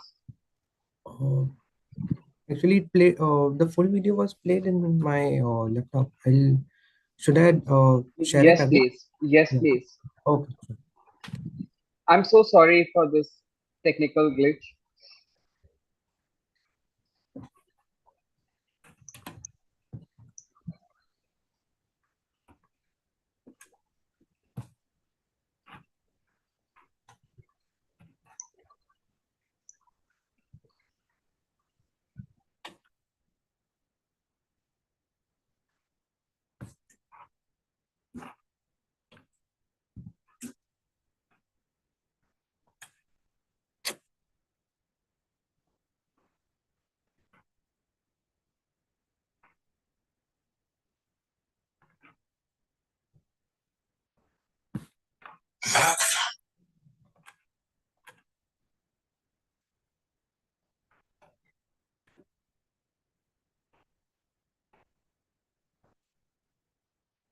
No more diabetes.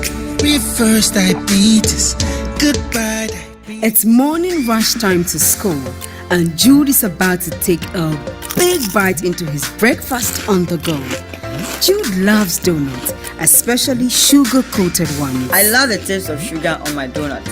It makes my morning sweet with this juice combination. Jude, don't you think your eating habits are too unhealthy? I am worried about the rate at which you consume sugar products.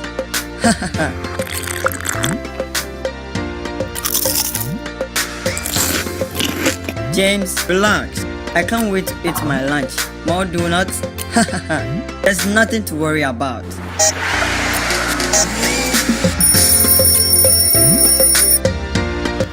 Jude was not bothered about James' concern. He went on eating more sweet foods day after day. As the days passed by, Jude started noticing something quite unusual. My goodness, not again. Jude would wake up several times at night to really. It was so uncomfortable. Not only that, but he also noticed that he would wake up very thirsty. Jude would need to drink water multiple times during the day as well as night, and this also meant using the washroom several times. Oh my god, this is so destructive and shameful.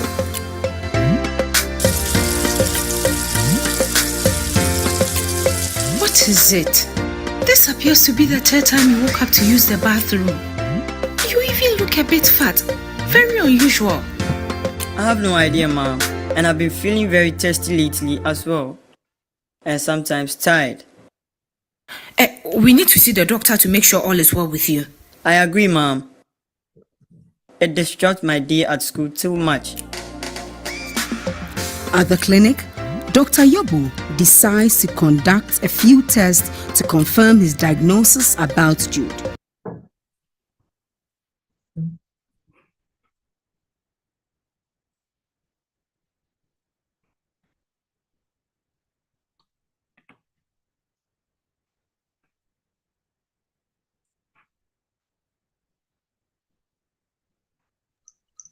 I'm so sorry for this technical glitch. I guess this video is not supporting the system right now. It didn't play full. So Bhavesh, can I request you to share the video link here and the form? Yeah, sure. Feedback form, please, along with the video link, YouTube. Yes. So that our attendees can see that video and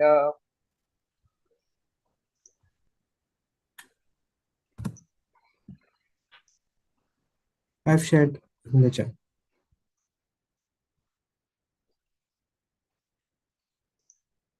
did you share the link, Bhavesh? Just share the video link, YouTube link that I've shared it with you in the chat. Dear attendees, I would request you to fill out this feedback form on the animation film, which will be shared by my colleague Bhavesh with you in the chat box. So let's take a few minutes, and meanwhile, you can just lock your answers in the feedback form. We'll wait, then we'll move to our next speaker, please.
I would request every attendees to please fill this feedback form for us. It will be really helpful.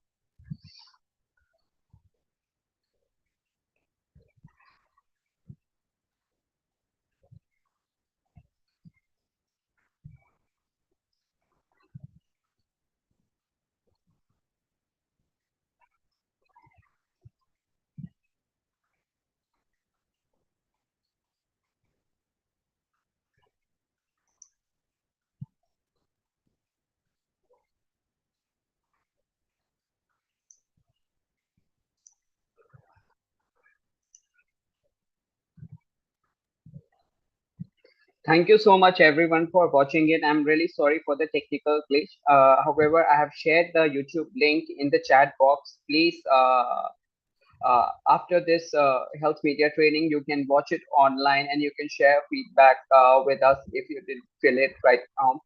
Thank you so much. Moving on to our next speaker, we will hear from Dr. Kastamba Gerard from Morgenso Hospital in Zimbabwe, who'll speak on the importance of promoting healthy lifestyle and raising awareness about diabetes and hypertension, as well as how the media can help report on such topics to the community.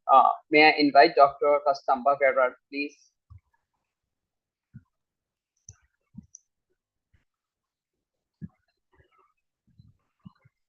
Good day, everyone. Just to acknowledge the CEO of Merck Foundation, Dr. Rasha, and also Her Excellencies from Zambia and Zimbabwe, and also the participants for this presentation. I will take you through this presentation, looking at promoting health lifestyle and raising awareness about prevention and early detection of diabetes and hypertension, and also as the media fraternity how to report about these conditions in the community. Okay, so we'll focus on these conditions which are part of the non-communicable diseases. Examples that we have are cardiovascular diseases like hypertension, heart failure. We also have diabetes, cancer, chronic respiratory diseases. And if you look at what is happening in our communities, which you are part of, you will see that there has been an increase of reported cases of these conditions. And these result from a combination of genetic, physiological, environmental, and behavioral factors. And they have now become the leading cause of death worldwide and represent an emerging global health threat. In as much as in Southern Africa, we have had challenges with mostly infectious diseases, looking at HIV and TB. We are also now having a huge component of the deaths that are reported coming from these non-communicable diseases. So this is just an illustration to just show you the conditions which we are classifying as non-communicable disease. We have your hypertension there is high blood pressure. You have your diabetes, you have your heart disease, heart attack or a stroke. You also have chronic respiratory diseases like asthma, and you also have cancers which range from the different organs that are affected. So focusing on diabetes, so diabetes is defined as a chronic metabolic disease, which is characterized by elevated levels of blood sugar, which leads over time to serious damage to the heart, blood vessels, eyes, kidneys, and nerves. So I'm sure as you look at the video that was shared, you will see that this is what is being illustrated. And then in terms of the symptoms, you have a complement of excessive thirst, which is otherwise called polydipsia. You also have an increased appetite, which is polyphagia. You also have excessive urination, which is polyuria. You also have weight loss. There will be vision changes and fatigue.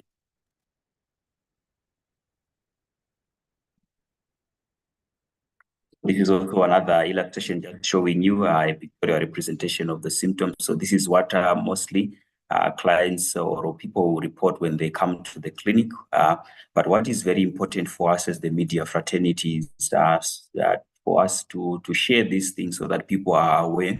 Because in our experience, rarely do we see people presenting early. Most of the people who have had these symptoms maybe for more than 3 to 6 months or some even a year, but they would not be sure what is really affecting them, so that when they come, some actually present with their first complication, which means that there is need for more awareness about some of these signs and symptoms of diabetes so that our people continue to seek health services early. So as I highlighted, you have your excessive thirst, you also have a slow wound healing there, you have constant hunger, then there's also sudden weight loss, blurring of vision, you also have tingling feet and excessive tiredness and drowsiness there. And then that component of excessive urination is something that usually then brings most of our clients to the clinics. Why? Because they wake up more times, and even the amount of urine that they will be passing will be more than usual. So that usually drives them to come to the health facility. But with more health education, with more visibility in terms of talking about these conditions, I'm sure there's a lot of more people that can then present early to seek services. In terms of the type of diabetes, we have 3 broad types. We have the type 1, otherwise called early onset, type 2, late onset, then we have gestational, and this one is usually pregnancy related. So we'll look at this type of diabetes.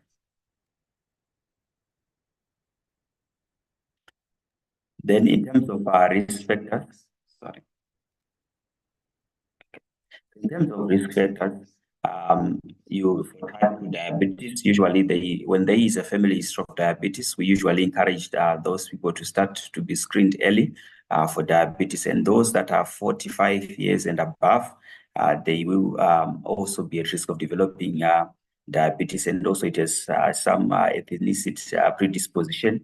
And those who are physically inactive or who are in sedentary settings, I will talk about this to say, if you look at generally our lifestyle, especially in sub-Saharan Africa, used to walk long distances either to go to school or even to visit one another.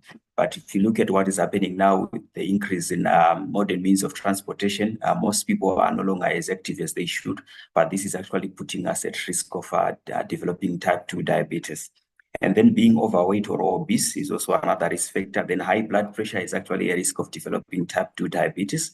And you have high cholesterol now, this is diet linked. And also some lifestyle habits like smoking also put people at risk to be at risk of type 2 diabetes.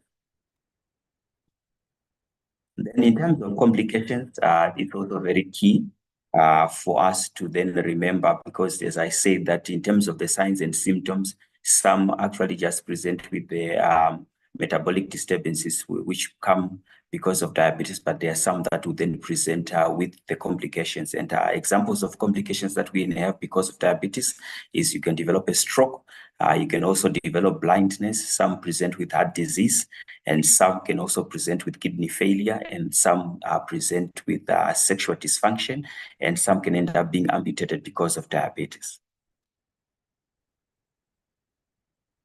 Then nutrition is actually a very important component of diabetes, especially in terms of management.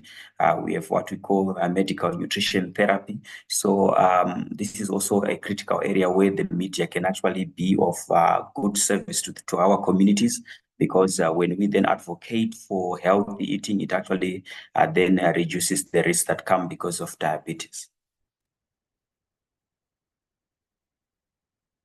Then in terms of prevention, it's critical for us to focus on prevention. So health information, giving accurate information to our society is actually a form of prevention. But other things that people need to be educated on is health body weight. And then this is defined by having a body mass index which is within the range of 18 to 24.9, and also being physically active. And WHO recommends that physical activity is defined as 30 minutes of continuous activity for at least, which is associated with an increase in the respiratory rate and the heart rate, and which is done for at least 5 days a week. And then we also look at health diet, which is something that is also part of the prevention package, and also the issue of avoiding tobacco use. Then moving on to hypertension. Hypertension is sometimes called the silent killer, simply because at times most of the clients, they do not present with any symptoms, but they would be having high elevated blood pressure levels. So it is diagnosed as, when measured on 2 different levels, as a systolic blood pressure of 100 greater than of 140 or above, or a diastolic blood pressure of at least 90. And then it's a condition which affects blood vessels because of the persistent rate pressure, and it's also a leading risk factor for cardiovascular disease. Then in terms of the risk factors for developing hypertension, we have unhealthy diets, we have also physical inactivity, and you have consumption of tobacco and alcohol, and also being overweight. Then these are the modifiable, these are things that we can change, because if we change our diet, we can actually then reduce the risk. If we exercise, if we reduce the consumption of alcohol and tobacco, we can actually reduce the risk of hypertension. But there are other non-modifiable risk factors like family history of hypertension, or those that are above 65 years. And for those that also have other comorbid conditions like diabetes or kidney disease. Then in terms of the symptoms, we should then remember that high blood pressure is usually asymptomatic, to say that most of the clients that then develop hypertension, they do not present with any complaint. But what we then note on measuring their blood pressure is that they will have elevated blood pressures. So at times for those that then develop symptoms, they can develop early morning headaches, they can develop nosebleeds, irregular heart rhythms, vision changes also, and some ringing sensation in the ears. They can also, and for those that develop severe hypertension, they can also then present with symptoms like fatigue, nausea, vomiting, confusion, anxiety, chest pain, and some also present with muscle tremors. Then in terms of complications, I think one thing that we also then need to remember is to look at those areas that are affected by hypertension. You can develop a stroke as a complication of hypertension. You can develop heart attack, and you can also develop kidney damage. So that's why non-communicable diseases are very important for us, for our people to know, is because look at those areas which are affected by the complications. They are the same areas that diabetes also affects, which means that if someone then develops diabetes and hypertension, they have an increased risk of then developing these complications or these end organ damages.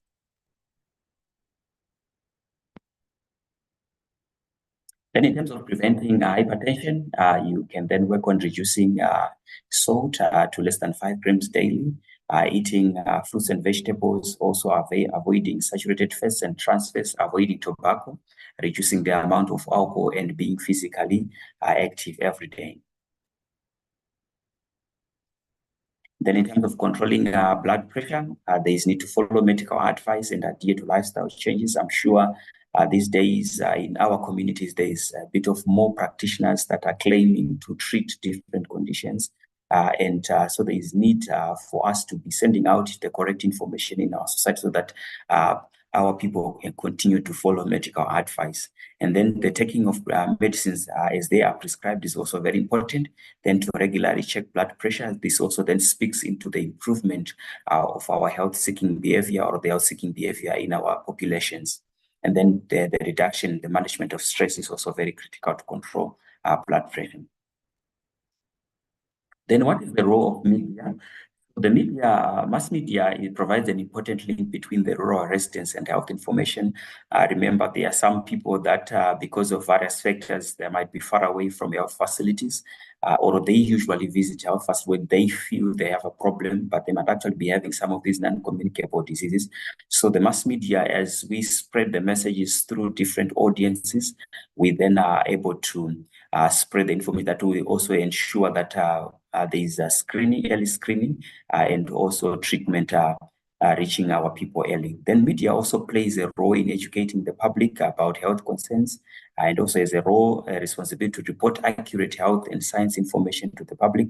I'm sure moving from what was happening during COVID-19 times, you see that there was a lot of misinformation that was happening, and it is the role of the media to then ensure that there is accurate information being spread. Then media can also play a supplementary role by being integrated into a program that includes face-to-face or other forms of interventions. So I'm sure different programs can actually offer screening initiatives or just information giving initiatives that can be done at community level, and the media then becomes very critical to ensure that the information that is being spread is actually reliable information, which then helps our people to seek services early.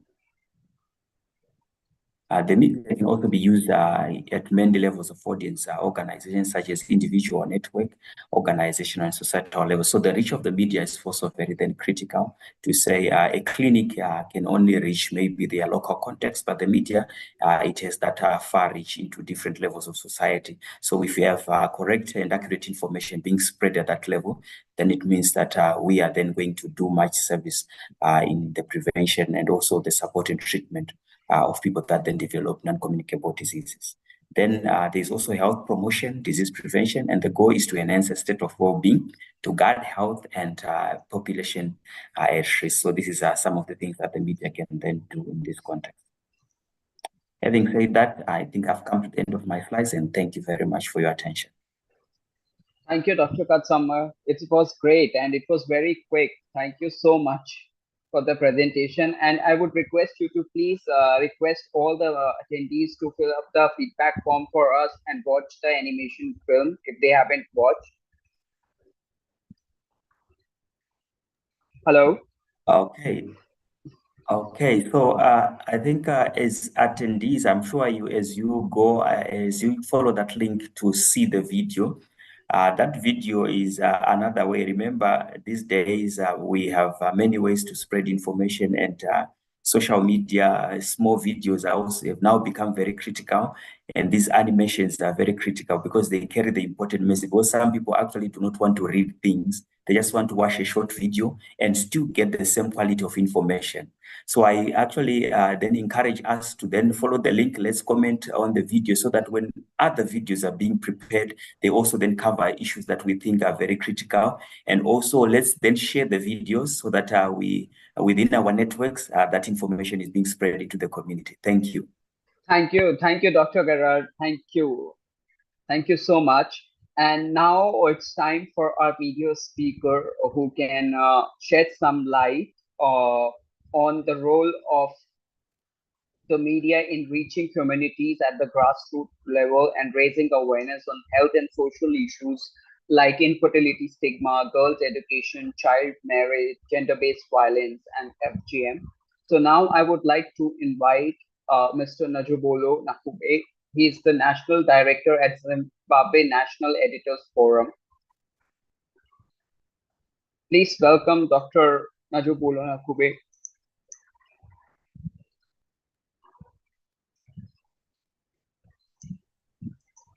Thank you very much, Mr. Moderator. I hope you can hear me. Yes, very well. Yes, very well, sir. Can you please switch on your video?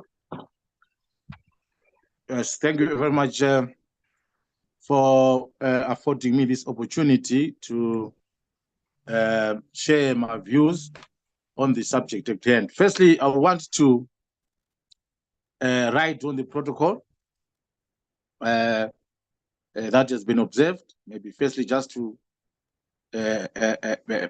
recognize the excellencies from Zambia and Zimbabwe, respectively, for this partnership.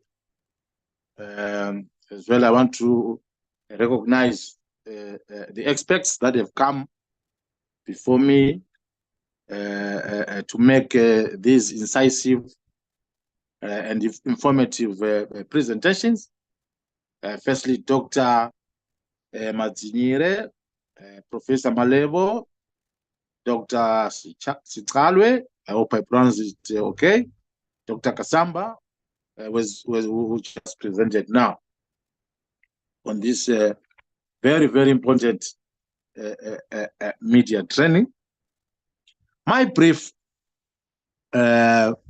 is a very simple one in that all the experts that we have had since 9 a.m. today in Central Africa time, they have actually given insights on the expected roles of the media in Africa in addressing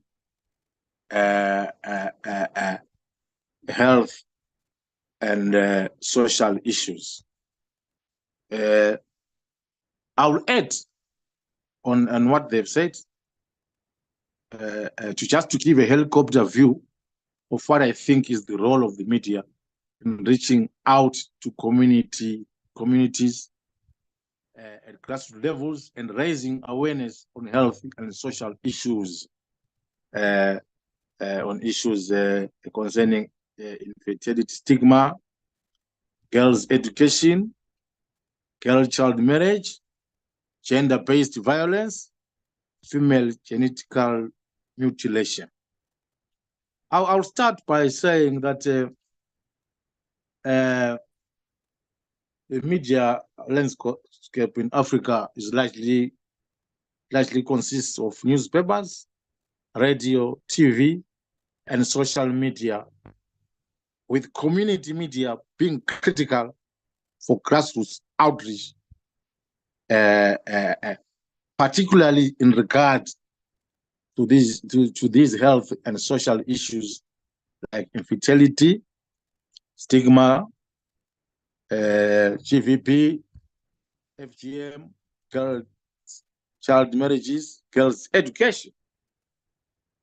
I would just want to make reference to Zimbabwe in regard of its media landscape, in that I want to emphasize that the Zimbabwe government has recently licensed 14 community radio stations, including campus and tertiary institutions community radio stations, such as the University of Zimbabwe, the Harare Polytechnic, the National Institute of Science and Technology, and Great Zimbabwe University, among others.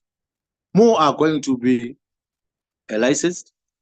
I'm mentioning the community radios, in that community radios all over Africa have been found to be powerful in the dissemination of information on this particular subject that we are discussing today. As such, we need to appreciate the role of community radio stations in promoting active participation of marginalized groups in democracy governance. There is also need to exploit innovative strategies for amplifying the voices of the marginalized communities through community radio stations. Community radio stations are a tool for development, as are other genres of media. All media in all its forms play a crucial role in driving development and ensuring and enabling the effective and impactful coverage of health and social issues like infertility, stigma, girls' education, girl-child marriage, GBV, and FGM. Mr. Moderator, let's go to the first slide. Sure. Sure. Right. On that slide, I'm giving a summary of the role of the media in Zimbabwe and Africa in addressing health and social issues. I've mentioned point number 1. I'll go to point number 2, addressing issues. Infertility stigma. The media can reduce stigma through sensitization campaigns, personal stories, and expert opinion. The experts have mentioned that, especially the first speaker, Dr. Madzinyire, that there are perceptions around the stigma. And then as I was going through questions that were being raised as the discussion was going on, some of the attendees posed questions like, for instance, are males in Africa getting the message about male infertility? What role can the media play to ensure the message is loud and clear?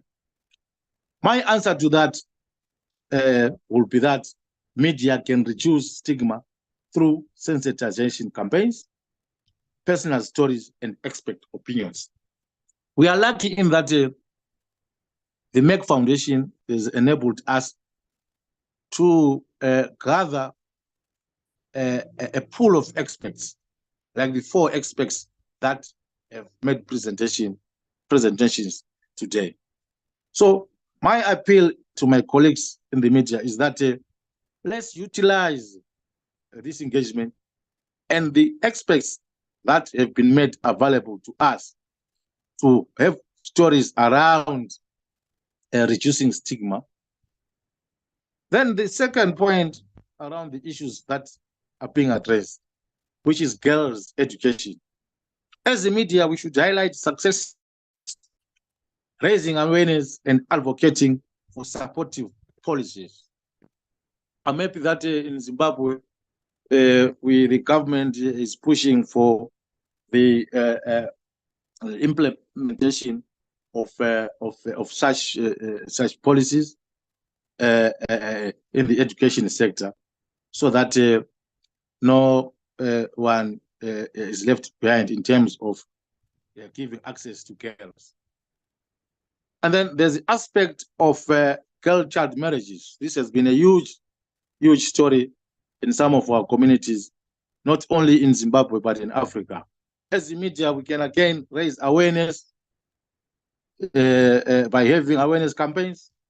We can also do legal advocacy and community engagement to change cultural norms. In regard to gender-based violence, the media is urged to report incidents, supporting survivors, and advocating for stronger laws. I want to mention that the media, including social media, in Zimbabwe in particular, they've been very aggressive in exposing gender-based violence. We've had incidents of videos that have gone viral on X, for instance, and Facebook, that have been publicized and leading to the police and other authorities taking action against perpetrators of gender-based violence. And then the last point around female genital mutilation, the media can also run educational campaigns, as well as community engagements to our community halls, and then also to encourage legal advocacy through legal experts. We can give them prime time on our television stations, on our radio stations, and columns in our newspapers, so that the issue, as articulated by the four experts that have gone before us, gets publicity in the media, including the internet. I'm happy that our expert from Tanzania, Professor Malebo, timelessly brought the issue of mpox, which is currently gaining currency in all kinds of media and other social media platforms. We need the media to inform the publics, various publics, on mpox through dramas. I'm quoting him verbatim, through documentaries about this phenomenon, in order to help our publics to know how to prevent mpox, as well as facilitate behavioral changes in our communities. So the media has a major role, a critical role to play in addressing all these issues that are besetting us as Zimbabwe, as Zambia, and Africa at large. But then again, on point number 3 there, challenges and opportunities. Yes, we have challenges and at the same time opportunities as the media, as we try to zero in on how to as the media, we should reach out to the communities at grassroots level in order to raise awareness on healthy and social issues that we're addressing today. The first one is limited access. Rural areas lack media access. Hence my emphasis in my opening remarks that we should pay tribute to community radio stations and to a larger extent to the government of Zimbabwe for seeing the wisdom in licensing 14 community radio stations, and there are indications that more such community radio stations should be licensed in order to increase rural access to media. And then the other challenge has been the challenge of censorship and to a certain extent repression in the entire African continent. Journalists and media owners are censoring themselves in order to remain sustainable. So, which I feel that is not good if we are to play a major and critical role in reaching our communities. There's also the issue of the digital divide. There's limited international access in rural areas, but it is my hope that with the developments in ICT, this will improve. We are elated in Zimbabwe that we now have authorized Starlink to be available in our rural areas, and hope this intervention will help us as the media, as the community, as a country, to further reach out to the communities at grassroots levels in raising awareness around fertility, stigma, girls' education, girl-child marriages, gender-based violence, and FGM, as well as Mpox. Then there's a challenge around collaboration in the media, not only in Zimbabwe, Zambia, but in the African continent. The media can collaborate with civic society and policymakers to amplify impact. Collaboration is very, very important if we are to achieve the goals that we have set out to do in addressing these issues that have brought us here today.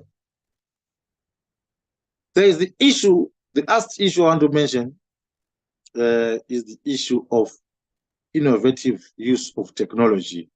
This is a huge opportunity where we need to leverage social media for grassroots activism in collaboration with legacy or traditional media. And then lastly,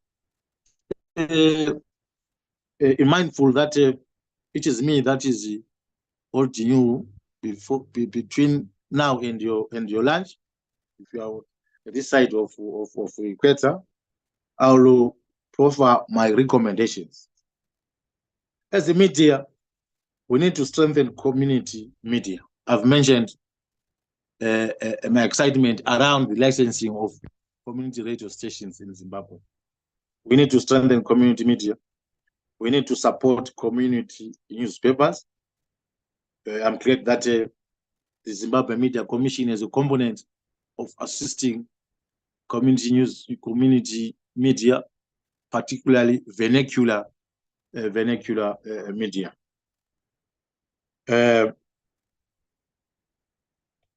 And also supporting community television, although we have not gotten there, but I'm sure we are going to get there. And this is a very important aspect of the media. We need to strengthen community and radio and television. Another recommendation that I'm putting forward regards enhancing digital literacy. We need to promote digital literacy programs as the media, because the media that is not or does not embrace developments in the digital world is not useful and helpful. Then there is issue around collaborative efforts. We should encourage collaboration between the media, civic society, and policymakers, and experts in the fields that have been covered today. I'm happy that we're the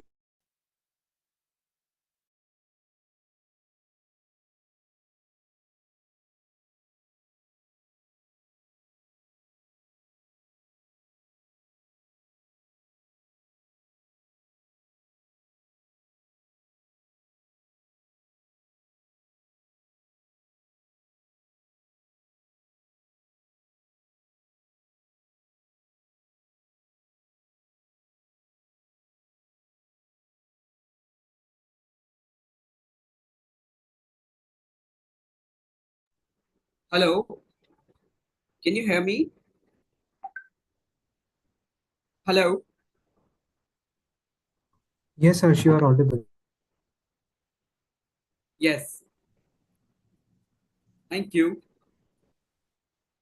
Thank you so much, Dr. Najwa Bule. It was an insightful session, and thank you for the in-depth details of the media, how media can play a important role in spreading the news around such sensitive topics in the respective countries. Thank you so much for having you here. And now I would like to open the floor for Q&A with all our esteemed experts. Please feel free ask your questions if there are any questions. Sorry, madam, I was cut off when I was about to conclude. Okay, hello, can you hear us? Yes, I can hear you. Yes. So I was just thanking you, I was sir. saying, Yes, sir, please carry on. yes, no, I was about to conclude just to say that in conclusion, indeed the media is a significant role in raising awareness and addressing healthy and social issues.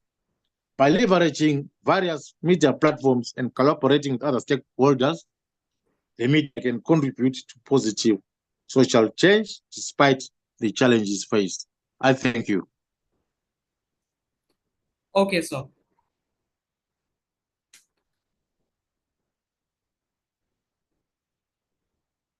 Thank you so much. Is there any questions for our experts? I would like to invite media representatives to ask any question from our experts, medical experts and media experts.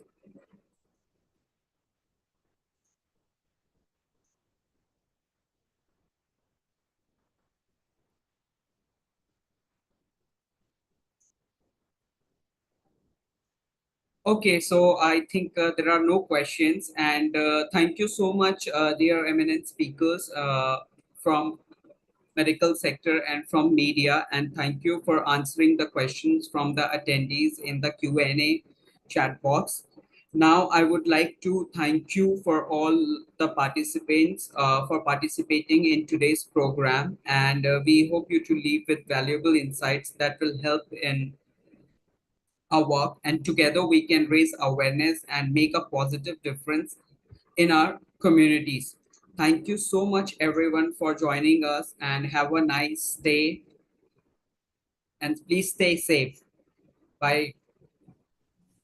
Thank you. Thank you all. Thank you. Thank you all. Bye-bye now. Thank you.